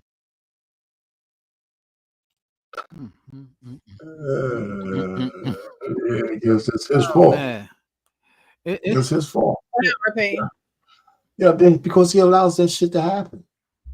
He allows that shit to happen. So, you know, I mean, because women tend to stack shit. They say women have memories like elephants. They tend to stack shit. Yeah? So you have a conversation about one thing, and then they want to stack on the shit that they remember. And it's up to the man to say, listen, we ain't talking about all that old shit. We're talking about this right now. And too many men let that shit slide. He feels defeated because he doesn't check her when she does it. Oh, he doesn't. Man. So he just goes ahead and takes it. He's you know, that's how I look at it. You know, he says, I don't know if she, you know what, man, listen, you know, my wife, you know, when we say forgiveness, it depends on what the infraction is. If you go through your relationship having to forgive each other on a regular basis, then you got a bigger problem. Yeah. You know what I'm saying? So, because forgiveness to me says that there's a lot of wrongs being done that needs to be forgiven. And so how many are you supposed to have in a regular, you know, year's time? 5, 10, as many as possible? You know, so I'll just land it here. Listen, when you have these regular conversations with your spouse, your wife, whatever, for me, because I'm married to a woman, the women just routinely do this shit. I didn't need to be married to know that. I had girlfriends before, and I never let that shit slide. We ain't talking about what I might have did before. I thought we were over that. Well, I'm still not over it. I said, well, tough. We ain't talking about that shit right now. Let's handle this. And a lot of guys just let women say whatever they want and just let it slide. And the shit just keep building up because guys don't speak up. And then you find yourself in a couch like this fool saying that shit because he couldn't get his wife straight. So that's the way I think. Okay. I'll let it go. You're saying men allow it, and that's why it happens. But you're also saying that the way that you stop it is saying, hey, look, we should have been over that. We're not talking about that right now. So you're just going to have to get over it. Yeah. Well, yeah, absolutely. And I said, we want to come back to that. We could come back to that, but we're going to handle what we're talking about now, right now. Well, right. So I mean, so the point really is, if you don't do that, you'll never get to the situation at hand. Well, right? well, the situation in that case isn't about forgiveness. It's about releasing She has a heart in the heart, and she hasn't released it. And if she don't release it, there is no way to get through that.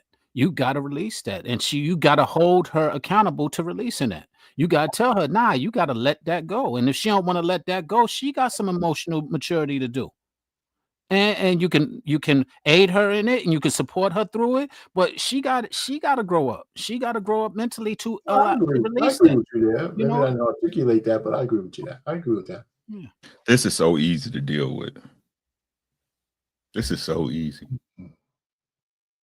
Stop playing with your woman, bro. Stop playing with her. Oh, then why are you here? Let's stop playing like fellas don't know that forgiveness or moving on when you and your girl go through something costs you something.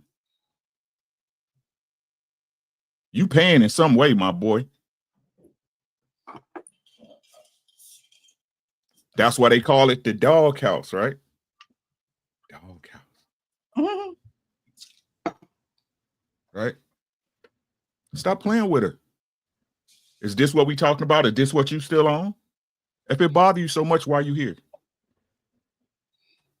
You gotta be willing to lose to win, fellas. What you got, Pumpkin? Tacos. Thank you, baby. I think that's what he was just saying, though. But do you think Tuesday? Do you think that there's a fine line on dismissing subjects? Not at all. And not at all. Because we both adults, right? If we say we handling it and we move past it, we moved past it. That means if you didn't, you're a liar. Yes, I was wrong. Well, okay, so it is a lie if she said that you moved past it. Because I believe that forgiveness, in order for forgiveness to work in a relationship, you do have to agree to move past it. Like one person can't just say I'm past it and the other person is just stuck in the wind or they're still harping on it or whatever the case may be.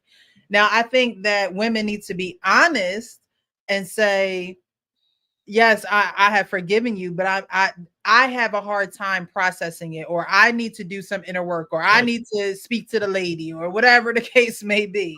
Right? That needs to be the honest truth, the realness that comes from her, which a lot of men probably won't get that. Right. But there has to be a meeting of the minds, as they say, right? There has to be a meeting of the minds to say, okay, we are going to, because it's really y'all against the problem. And a lot of women think it's it's me versus him, and then there's the problem. And it's like, no, y'all are still on the same team. Is y'all versus the problem. And so a lot of times they go in it with the wrong mindset. So there definitely needs to be a meeting of the minds of saying, we're going to get past this. Maybe these are the steps that we're using to get past it. We're not going to talk about it no more. We're not going to bring it up. We're going to fight fair. We're not going to hit below the belt. Like, those are things you learn in therapy. Those are things that when you go to couples therapy, those are things that they're going to tell you, but in a relationship, he should be reminding me of that, and I should be reminding him of that. And that's where you come together saying, okay, we're not going to do these things. These things are not going to occur. When we say we let it go, we're going to let it go. Right. But I don't think that necessarily happens. So yes, I do agree that you can't say that you're over it, but now you slamming doors.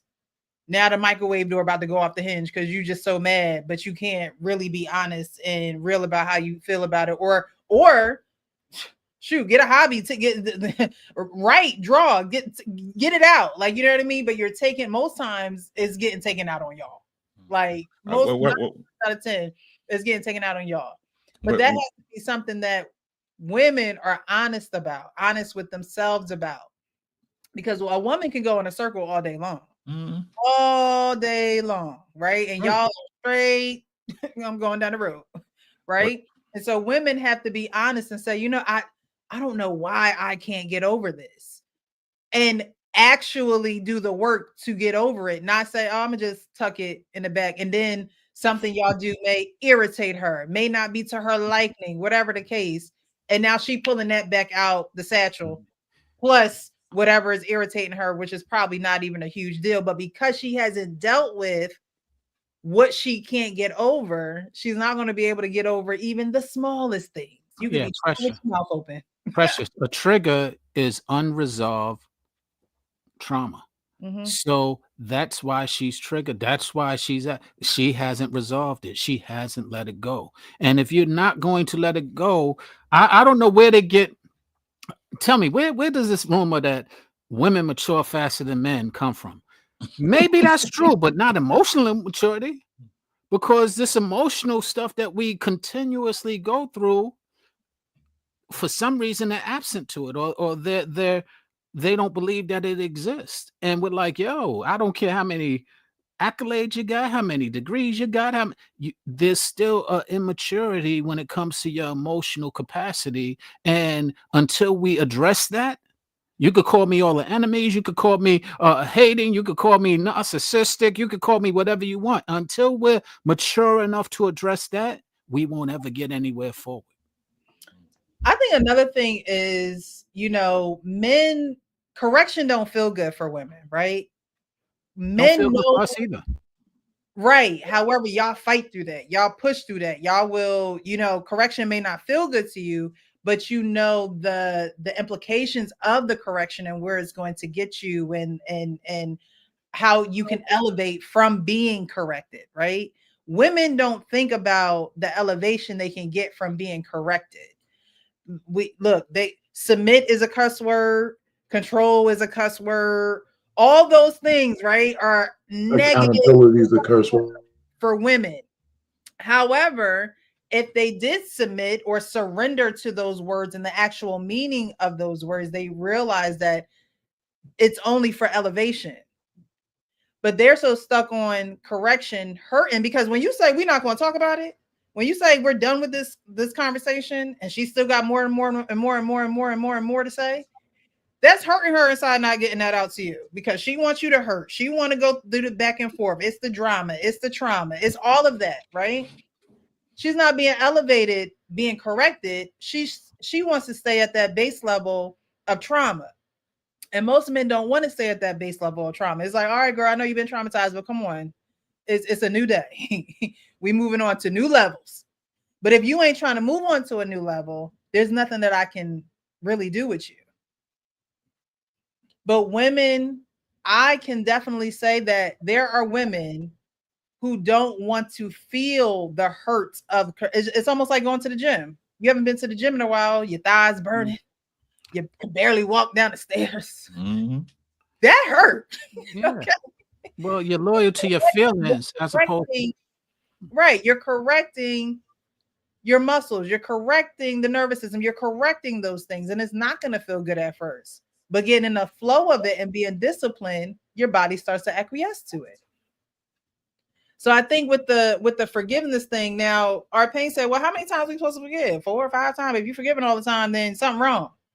No, if you're forgiving all the time, something is actually right. Because you're supposed to forgive. You're supposed to let it go. You're supposed to, the Bible says 70 times 7. That's a lot of times. Okay. That's a lot of times to be forgiven. And it's a lot of times, it's exaggerated, but it's a lot of times to get you in the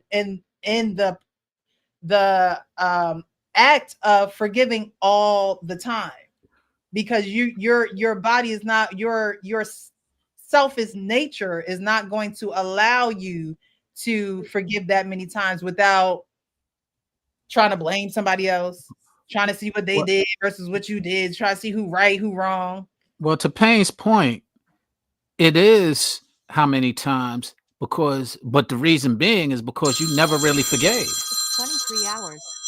You never really forgave. I think that whole verse was out of context of what I'm talking about. But I understand what you're saying, though, Precious. Listen, my real point is, if this, and we maybe have to define what forgiveness for what kind of infraction. We need to talk about what the infraction really is, right? I mean, or else we'll be forgiving each other for just living, right? Because we're different people. So the fact is, I'm just saying, in order for me to forgive my wife for something, she would have to have committed some kind of infraction that needed forgiveness for.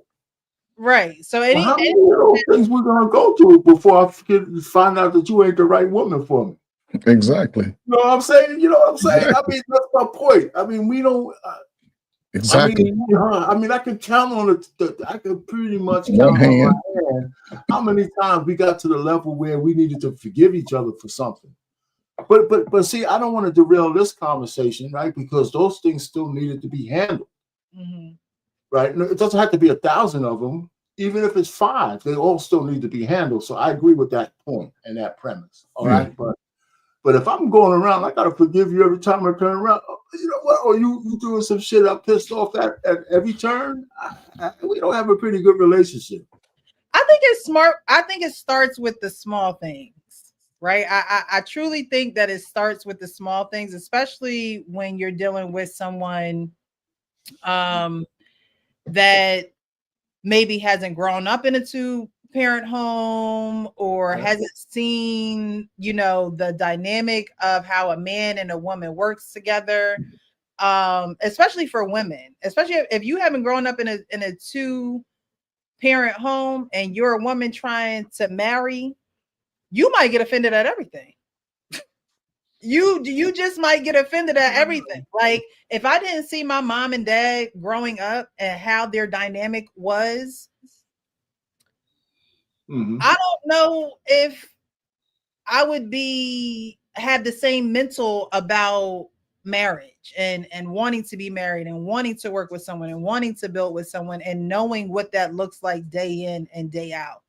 People who don't know what it looks like day in and day out don't realize that that's a job that you sign up for.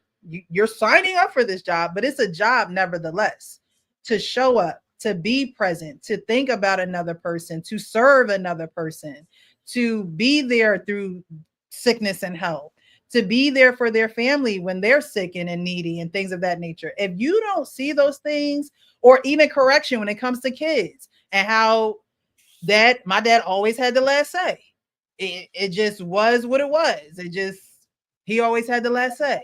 So if you don't see those things growing up, a woman can easily get offended thinking that a man is trying to control her, or thinking that a man is too controlling or trying to correct her every chance they get. And maybe she needs that correction because she didn't see it growing up, because she didn't know what it was like. We talked about sports the last show, right? How that really gets you in a rhythm of discipline and being able to actually truly honor someone being in that authoritative position. If a woman don't see those things, she can easily get offended. And so then you ask yourself, well, dang, how many times do I have to apologize? How many times do I have to? And that's when you, as a man, say, okay, she hasn't seen it. She don't know what it's like. She don't even know how to respect it. That's where she has to go to therapy. I'm an advocate for therapy. Okay. That's where she has to go and say, you know what? This man is requiring this and this and this and this. And I don't, or maybe she shouldn't be married. And I'm not really seeing, why do I have to call him while I'm out? Why do I have to do this and that? That's where a woman has to then say, okay, maybe I don't know a lot about relationships in order to be in one. Maybe I haven't seen enough in order to really do the things that need to be done in the relationship.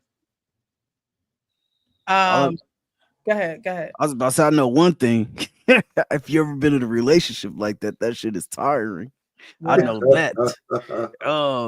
Where you know what I'm saying, you may have, whether whatever, you cheated in the past, you fucked up, she forgave you or she said she forgave you, but no matter how big or how small the infraction, no matter how big or how small the argument, somehow, some way, it always comes back to, well, damn, remember that one time when you did this?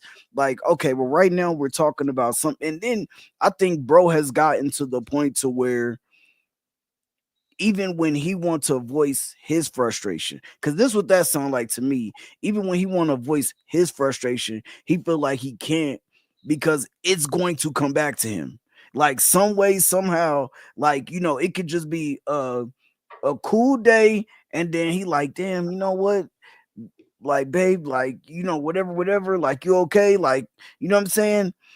Whatever. It's gonna come back to him. It don't matter what it is. Yo, hey, when you said that shit to me earlier, I didn't like that. Oh, well, I didn't like when you cheated on me 2 years ago. Like, it just comes back to that automatically. And I agree. I agree, you know what I'm saying, with our pain too. Like, in the same sense, like, you got to be able to put a stop to it. Like, you have to. Like, it got to the point to where I was like, listen, if you just gonna keep on bringing up old shit, like, then we gonna have to just go our separate ways. Cause you keep saying you forgive me or you forgave me, but every time we have a conversation, shorty, you got something to say about what I did, even when you're at fault for something right now. Like, you know what I'm saying? Like, yo, so if we can't discuss what you done wrong in the situation or where you fucked up and it gotta come back to me every time, then this relationship isn't good for either one of us. You feel me? And like, yeah, you have to. And if you're not able to put a stop to it, if you guys aren't able to talk about one thing, bro. Like, we're on this topic right now. We're on this conversation. It don't need to go back 2 years. It don't need to go back 4 years. It don't need to go back 6 months. Let's handle the problem that we at right now. Let's attack this head on. Let's get to the conclusion that we need to get to, and let's move forward. Because that's what's best for our relationship. But if we have to keep going back to give to 5 steps back to take 2 steps forward, guess what? We still in the same place that we was.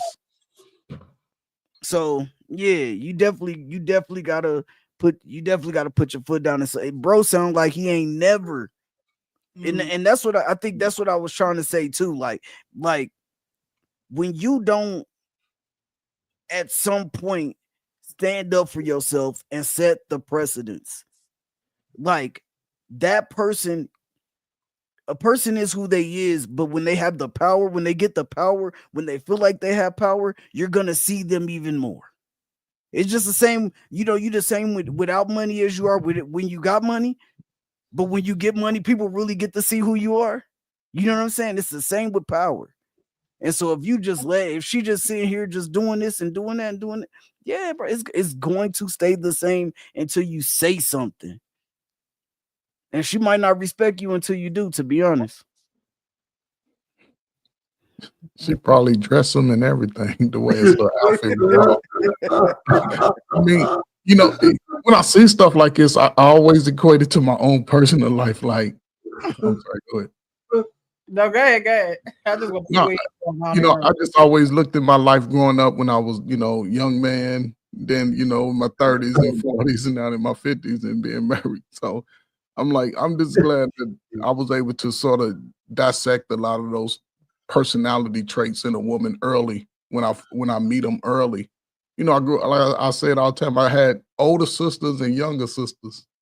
My older sisters, I learned today on how to come up to approach girls, because when the guys used to come to my house, they used to bring flowers and trying to, simp them, right? Because my older sisters, they was good looking, but they fight. They was tomboys. But my younger sisters, they was just whatever. You know what I'm saying? So I used to look at them and see, like, nah, I ain't gonna never date a woman to act like my younger sisters, and I tried to help them in the streets. Wasn't nobody messing with them, but when I used to follow up, like, oh shit. But just whenever, even in communication with a woman, one thing I hate is somebody trying to keep score. You ain't gonna keep score. Once you start calling out after we done discussed it, you done forgave me, I done forgave you. And now you still running back scores from 6 months, 8 months. I would I ain't gonna keep apologizing. You gonna get the apology, maybe one more, and that's it. We ain't coming back to it after I done dropped the milk on the floor, and now you talk about, I see you ain't dropping over Shakrita's house. Oh, no.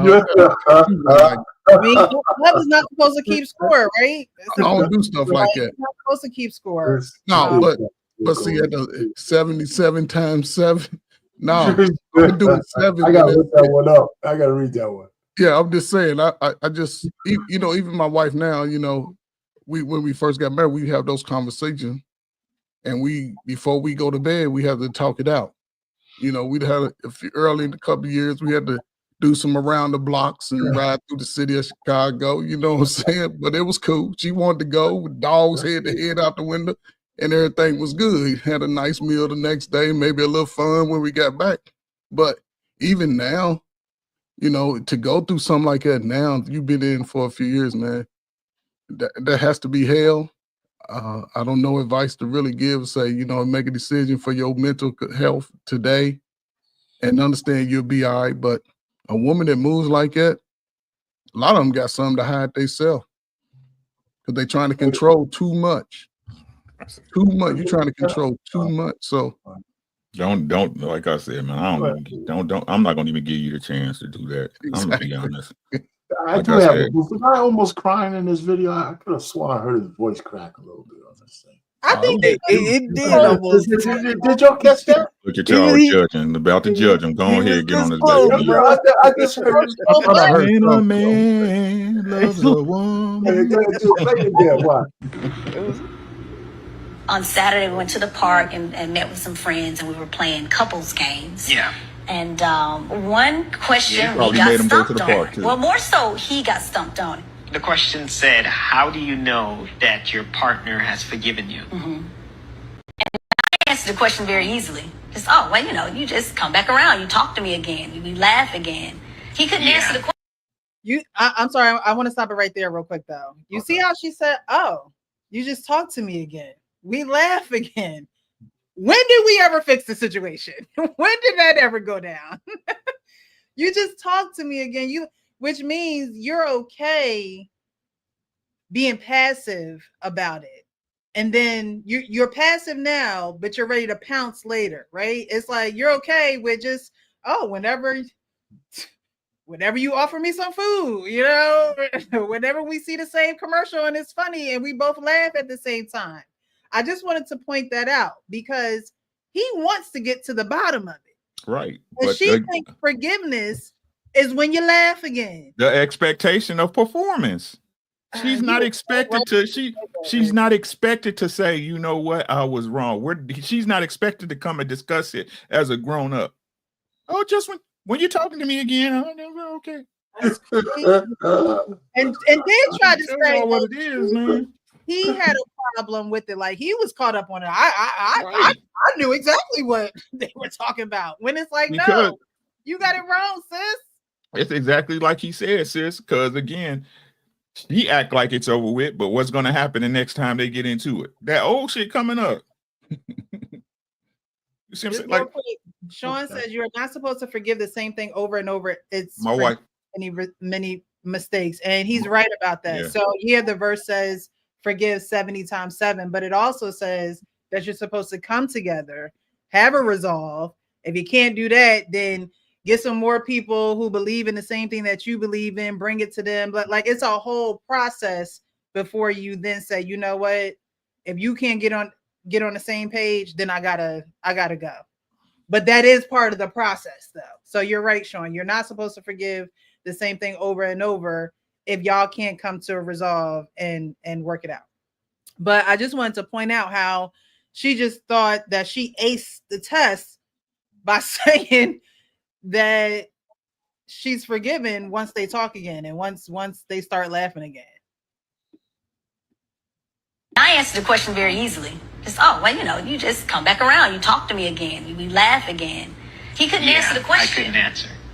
Your thought process? Yeah, so I initially thought, okay, I don't actually know that India ever forgives me for anything.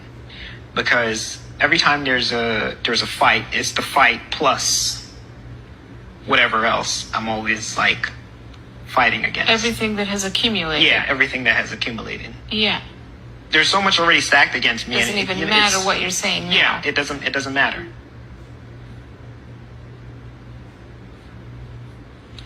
I think and it makes me feel very epiphany. defeated at times. That was he had an epiphany. Our pain when he had that pause and said he feels defeated at times. And you know, I don't think many men will get to the point of maybe crying about it, but if they could punch a wall or do something to get that anger out, it's like, yo. Or he could tell his wife to stop the bullshit. Or Yeah, I mean, that's what I'm saying. Listen, or he can speak up for himself. I mean, he's not no victim. I mean, you married this chick. You asked her to damn. marry you. God damn, It makes it easier said than done. But I think a lot of men just let shit ride. And now you're on the couch talking to some white lady to tell you about your marriage. And the way she was looking at him, she like, you know what I'm saying? Why you tell her all that? Right. She was looking like you better not get a wrong Bitch, answer. you better not come home tonight. You know what I'm saying? You But know I what, digress. man? I think men choose to be pussies in their marriage, man. That's what I'm saying. Excuse my language. No, you meant what you said. Say it with your chest. From over here.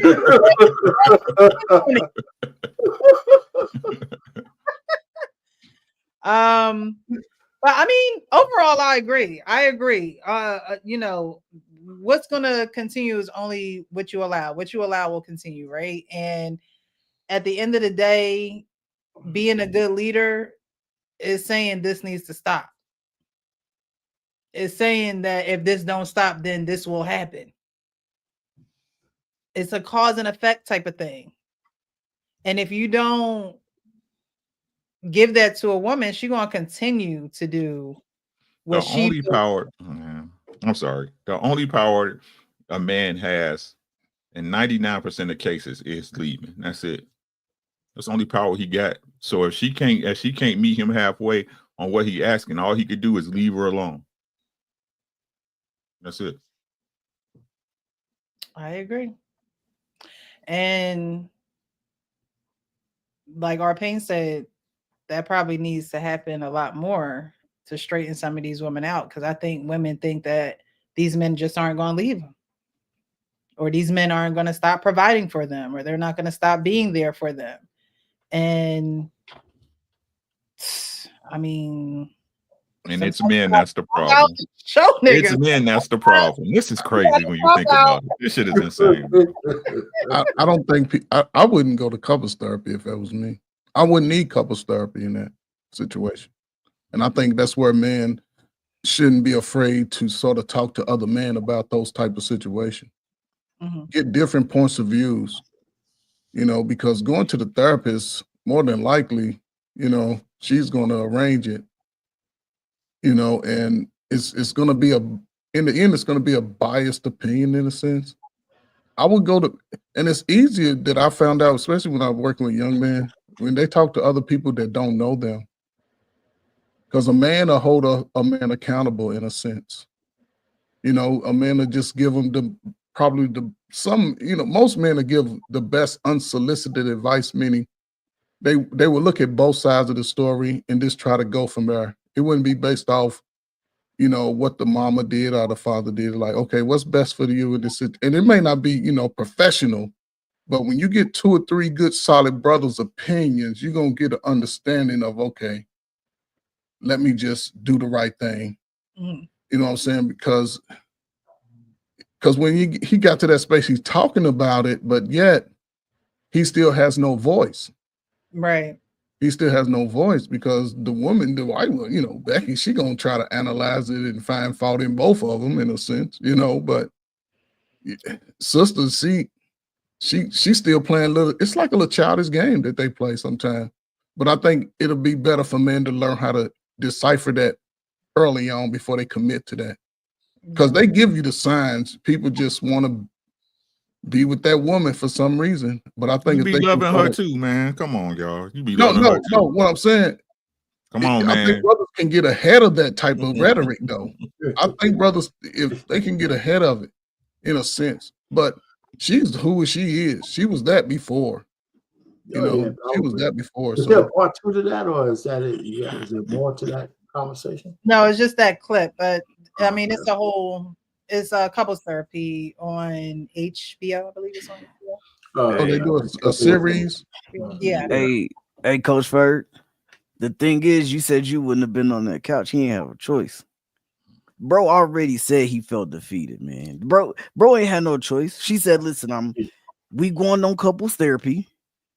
This is the day we gonna be there. You gonna show up. and we're gonna talk about whatever they gotta talk about. Stop playing with your lady, man. I'm trying to tell y'all. Listen, Don't play I'm with your telling lady, you, bro. man. And then I feel like it was like that in both those situations. Listen, you gonna text me. I'm not gonna text you. Right. But when I get home, I'm home. And if you don't text me, don't come home. Like, yeah, they both set the standard for what it was gonna be. And then both of them cats on there was like, yes, ma'am, you got it. I'll be there. I'll be on that couple's couch. I'll be on the podcast telling my business, embarrassing myself. You got it. Be like that, man. So it's tough out here for them niggas. Yeah. And I don't know. I think that Coach Frank, I know you were saying like, therapy is not going to work and things of that nature. I think that a man should go to a therapist that he's comfortable with. I don't even think you should go to a therapist that the woman is comfortable with. I don't think you should go to any woman therapist, but that's just my opinion. Well, I would think that men are more comfortable speaking to another man as a therapist, but that's just my assumption. I don't think women should go to a woman therapist. No, definitely. That's just my opinion. They get a worse advice to women. That's whole family. I did it. She's also a Christian woman therapist. She wasn't just like but Don't matter. Men should definitely go to a therapy is not something where you just go and you're just like, oh yeah, this is the right person for me. Therapy is something, it's like trying on a pair of shoes, like it has to fit. You can't just go and think that the person that you're speaking to right off the bat is going to be the person that you need to be speaking to, because that's probably not the case. This is just a rando, but I think you should vet therapists. I think you definitely should do that. Or get, trusted friends, get big brothers, get into a mentorship program, things of that nature. But I think before you want the therapy that the man should feel comfortable doing it and picking. I have a question for you, Precious, on the therapy part.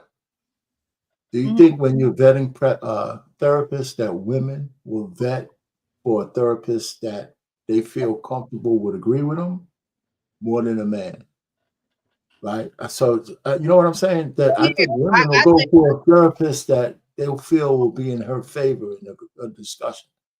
And I'm trying to phrase the question right. I don't think maybe men will as much, but I'm not sure. But I'm almost guaranteed women feel more comfortable with somebody they think is going to have a favorable agreement with their psychosis. I mean, I think that a sick woman would do that. Someone who is still mentally disturbed, because it's either you want help or you want to continue to hurt. You know what I mean? Like if you're going to someone that is going to agree with you, you literally just placing the money in their pocket. Well, the reason why I say that though, can we almost surmise that, and maybe it's just these YouTube streets, right? And maybe it's just social media, but it's already like a foregone conclusion that women are more comfortable hearing shit that they like to hear. And so look, I don't think it's just on social media. I think that's the way a lot of women live. So if I've heard a lot of stories about women going to a therapist. As soon as that therapist sides with a point that they don't agree with, they want another therapist. They want to stop doing it. So, so that's why I'm saying now there's a lot of simping, pandering men too. So I don't know where a woman has to really want to hear something that she hasn't already, that she knows that might have a little sting to it. But I think women avoid that shit like the plague. Like the plague. Forgiving relationships. This is why they can't forgive relationships. They don't have, when you go to therapy, it's not about someone agreeing with you. It's someone hearing what you're going through and giving you the tools to be able to get through what you're going through. So it's not about you just sitting there and they're like, oh yeah, he's really wrong for not you know, wanted him to. It's That's like, what it's supposed how to does be. that make you feel? You know, how does that make you feel? you know, how did you contribute to him not wanting to take out the trash right then and there?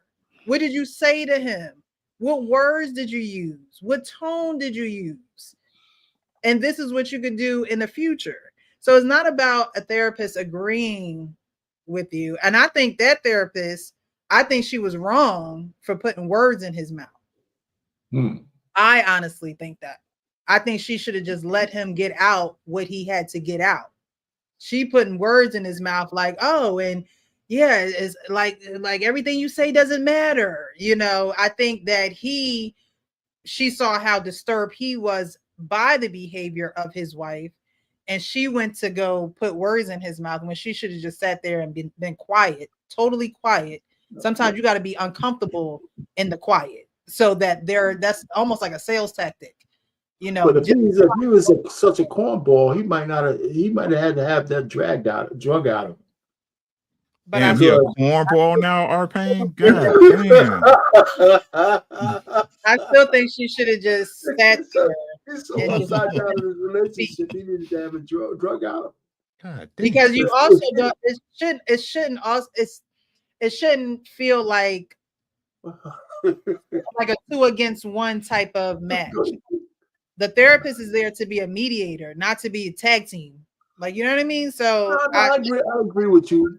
I mean, but you know, it seems like if she wouldn't have said that, he would have probably went back into his defeated shell and not say what he needed to say.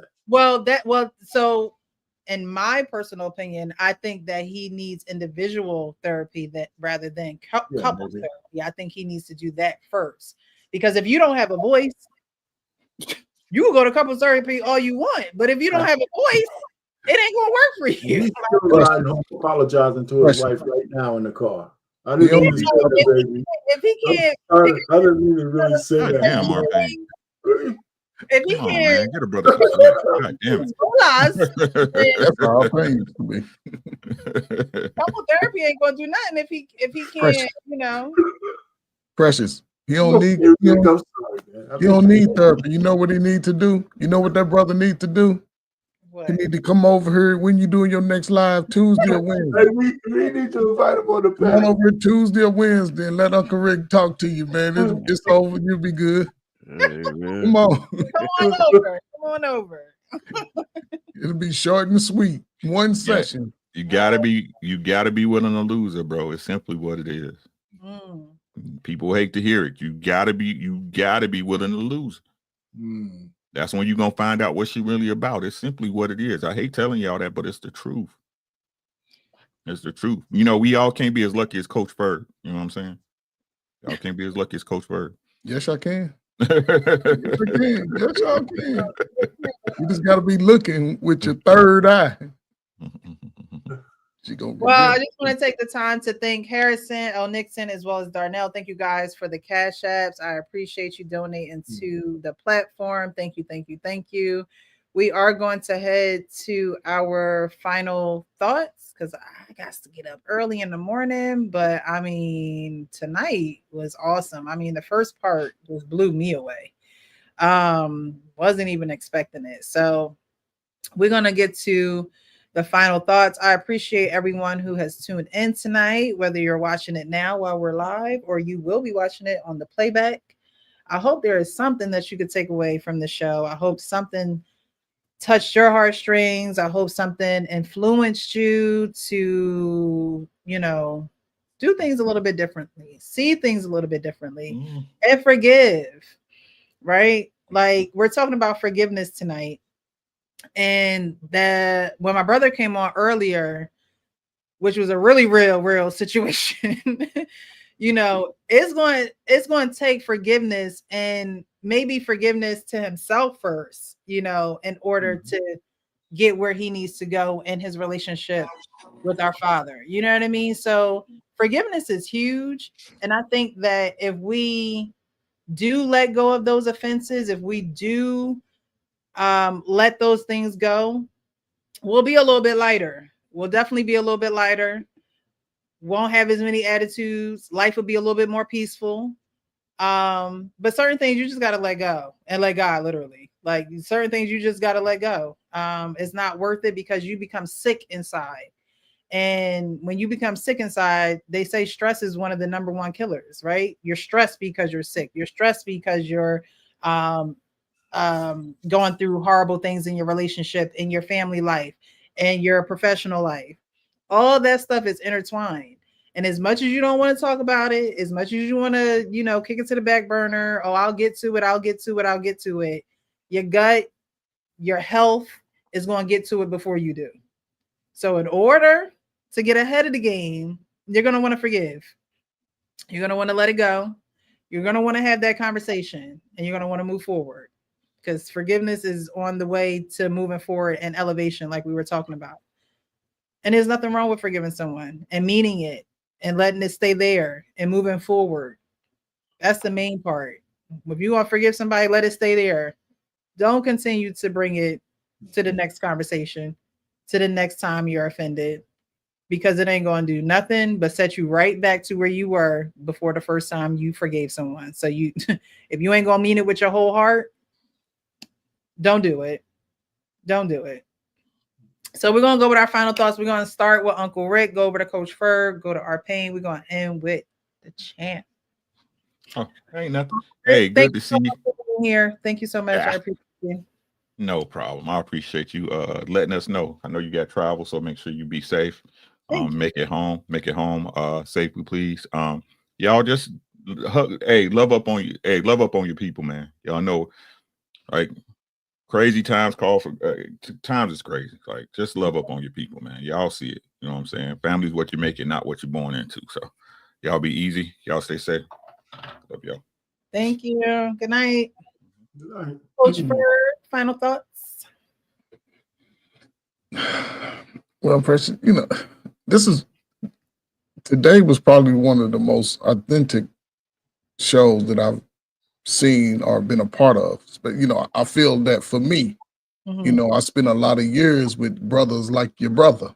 I can look at the ages of my former students and clients, and they're a little younger. They 30 and 31, but I met with the fathers who my age are a little younger, who've experienced a lot of what was talked about here today in the first part of the live. And I appreciate that, and just for him to get those messages from people he don't know, and he understands the authenticity that he sees in it and hears. And I saw you get emotional. I was trying to type it in the chat, like, oh girl, but I couldn't get it back. I was like, yeah. And it's like, it's needed. I think it's needed. And I think that's where brothers can take advantage of it. Just based off the videos, you know what I'm saying? It's sort of heartfelt, not heartbreaking, but it's heartfelt when you see it happening in real time for people. And that's why some of us have these stressors within our relationships, the high blood pressure, the stress, and a lot of the health issues we have really come from the women that are in our lives. Not so much the men. But I think brothers should take advantage of this. And I say it because this is a modern time, and they say modern people are supposed to be a little smarter, right? Do things a lot better, right? But this is a modern time. And, brothers can use this and learn from it and don't go through the experience of what you've already been taught. It's like these videos are like class videos. You got to take a test. When you face with that situation in your own life, you have to remember that you studied for the test a couple of months ago or years ago on Precious show, like, okay, now I'm going to do something different. This ain't me. Hey, I don't want to, and be willing to lose her, like Rick said. So, it's just appreciative. I'm glad, salute to your brother. Hopefully he comes up more and just get it out and regurgitate it so he can continue to, thrive in this world. That's what I'm about. That's what I'm about. I spent years, I retired doing that. And I don't know if I can do anything else. I don't see talking to older people like you and Chim. Y'all motherfuckers too old. Half of y'all don't want to listen. But them younger people, even brothers now, that's why I like. That's why I say. That's what I like about young brothers when they get that 40. They ready to stop being a boy about it and just be a man. And I think when they come and just express it and get it out, and that's why I love coaching, because once we discuss the plays, I'm expecting the team to go out and demonstrate what we practice, right? Whether we win or lose, when we come back, we can strategize again and it just be able to put those pieces together as we continue to advance in life. So salute to him, salute to any brother, any sister that's willing to learn, man, just do it, but don't be so hard on yourself, man. So shit, this is 2025, man. Shit, it's about being real with yourself first. So all right. Thank you, Coach Berg. I appreciate you. Thank you so much. Artane, final thoughts? Yeah, that was good. I mean, the whole live was good tonight. I mean, brother coming on. I said Rick said it all, but telling him it's not his fault. All I thought about is Goodwill Hunting when he said it's not your fault. I keep telling him it's not your fault. It was a classic scene in that whole movie. Yep. Another one that comes to mind was Game of Thrones when they were at the wall and the maester told my man, kill a boy and become the man, make your decisions. And you're no longer a boy, so it's a euphemism, kill a boy. And and that's what you just have to do in life. Yeah. So, we have a real issue with women in general, not just Black women, alienating their sons from their fathers. And we have receipts all over the place how bad that really is. And I say sons because the problem with sons being alienated is it could be disastrous, dangerous, and everything else. But it doesn't make it any better than daughters being alienated from their fathers as well, because we understand they produce the generations that come after that with the same mindset. So it's both. It's bad for both. It's just bad for both, but it's not the same. It's bad, Men and women are different, so the impact is different. And when both of them are alienated, then we have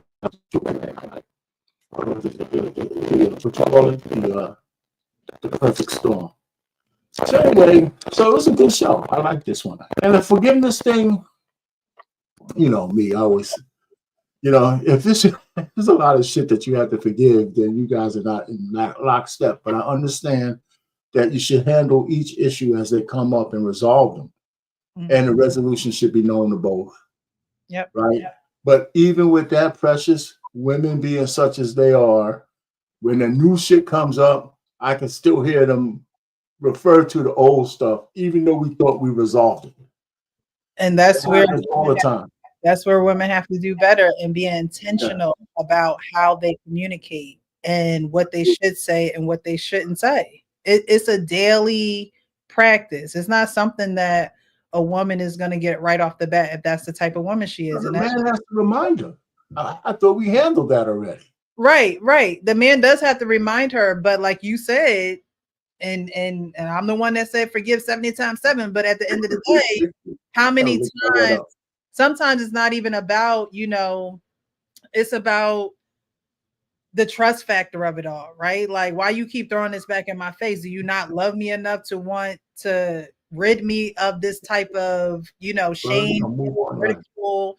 It comes down to respect, right? So as a woman, are you respecting him if you continue to throw something in his face? It's things that women have to be intentional and be mindful about. And it could be part of our nature, but it also is a part of us where we just have to be intentional. You intentional about getting them nails done. You intentional about getting that lace front and making sure the glue ain't to a certain point. You're intentional. We as women are intentional about so many things. So when it comes to communicating with a man that you say that you love, yeah, you got to be intentional.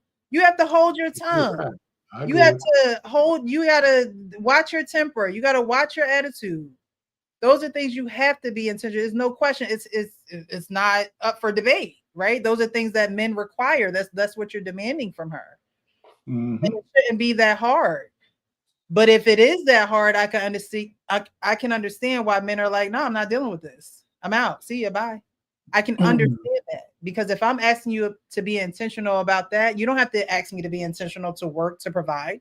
You don't have to ask me to be intentional about thinking about you and knowing that you may like coffee, so I got your coffee ready. Like the we don't have to ask for those things when it comes to y'all. So the least we can do is be mindful with our mouths, be mindful with our thoughts, be mindful with those I things. agree. I agree. The least we can do. Especially for president. That's the least we can do. All right, Okay, all right, so it was a great evening. Good. So we're back on regular schedule next week, maybe. Yes, Yeah. I believe so, but I'll definitely let y'all know. Y'all know I'll let you know. All right. But That's thank you nice. so much. I appreciate you, Arpane. All right. Champ, final words, final thoughts. Yeah, man. Much love to the panel. Much love to the brothers that came up. Big shout out to your brother who came up.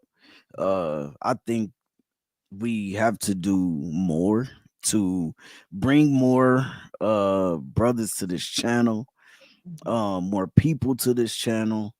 Number one, I know you said you don't do it for the money, but time is also money, you know what I mean? And you're giving your time where and everything like that. So I definitely think, working to get monetized over here. So we that's the 2025.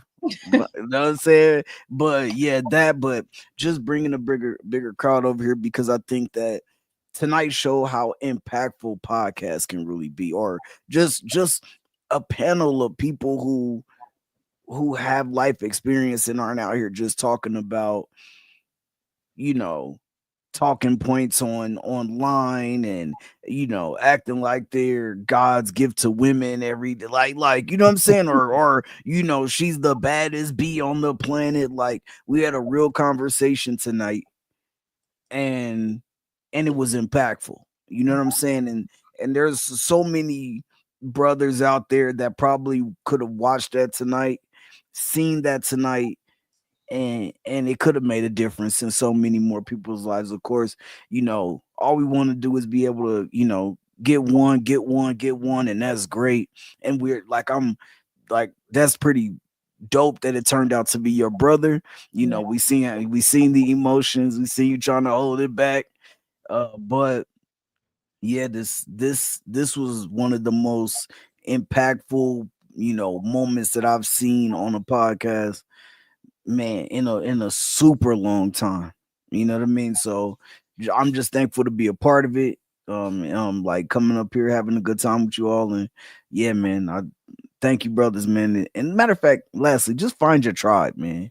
My bad, I want to say that. Find your tribe, find good people, find people that are doing better than you too, that can help you grow in areas, because growing is knowing, man. Growing is powerful. So definitely. Sorry, FH. Thank you so much for being here. I appreciate you. And thank you guys who are watching. Thank you, thank you, thank you. I appreciate you guys too. This has been a great live. My brother got on here and was hot, honest, open, and transparent. Okay, he was like, "Look, I'm gonna let y'all in. I'm gonna let y'all know what happened when I was 16. I'm gonna let y'all know, like, that's when I say be real with yourself, so you can be real with others. That's what I mean, right? And a lot of times, a lot of people can't be real with themselves, and that realness is actually saying it, actually getting it out. That literally is the first step of you being real with yourself. And then the second step of it is to have witnesses around you hear you say it, because then they're going to hold you accountable, right? They're not going to criticize you, but they're going to hold you accountable. How you doing? You said you said you was going through this and you wanted to do this, and how you doing with that? How's it coming along? Right? Like those are the moments where you actually really do impact people's life. But it start with you being real with yourself. Because my brother being real with himself can impact somebody else being real with themselves. Like, yo, dang, I think about my dad. It's been a minute. My mom did that to me. And I don't even know why I'm not talking to my dad. So I appreciate you guys tonight. It has been a great evening. Y'all done moved me to tears. That this was going to happen, but you just never know what you're going to get on these men's panel, and that's why I continue to show up. And that's just the real. Like that's exactly why I continue to show up, because if one person can be impacted and changed and influenced and moved to do something differently in their life, have a different perspective, I say this all the time, then I'm good. I don't need 1,000 people watching. I don't. I'm good with the tribe that I have. If it grows, great. Come on. We love to have you. I always keep the link open for those who would like to join the show. You know, I send my brother that link every week, every single week.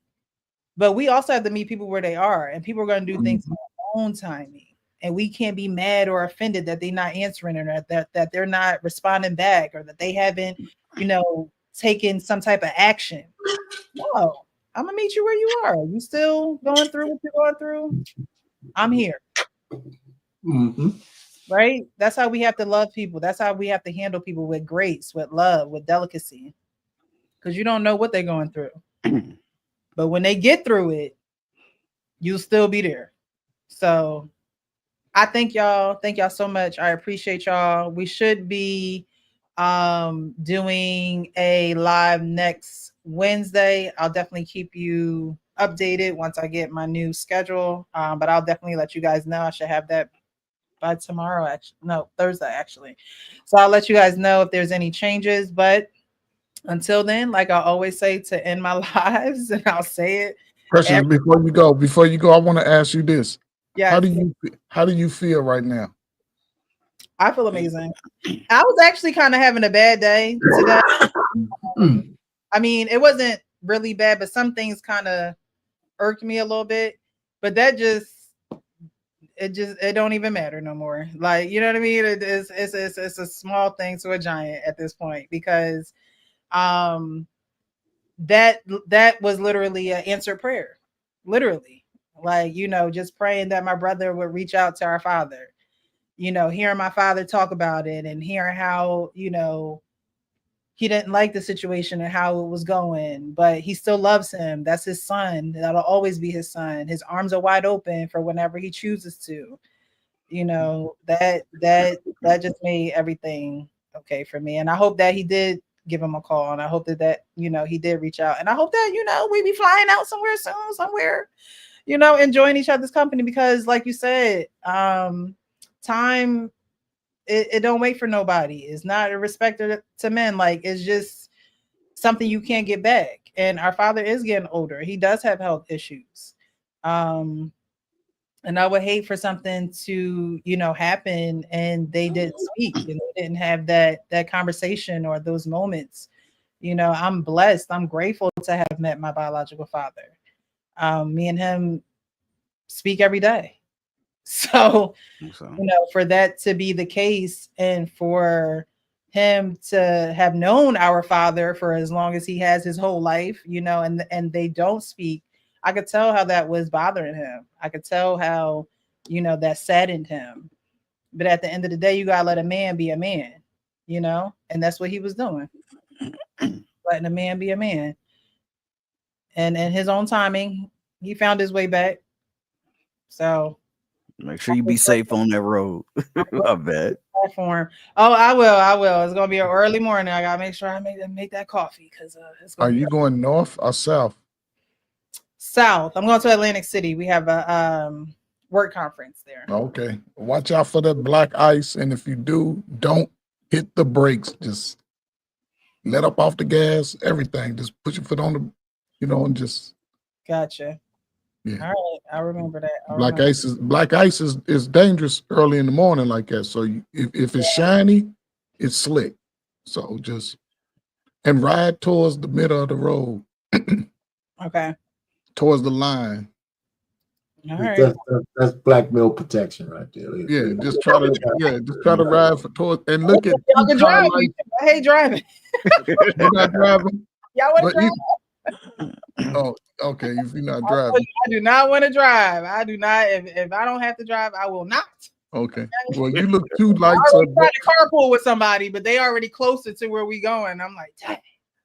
But it is what it is. So I got to get some sleep, get up early in the morning. But again, I appreciate you guys. Thank you so much. And like I end my live saying, be real with yourself so you can be real with everybody else. Happy Wednesday, everyone. Have a great evening. All right. Yep.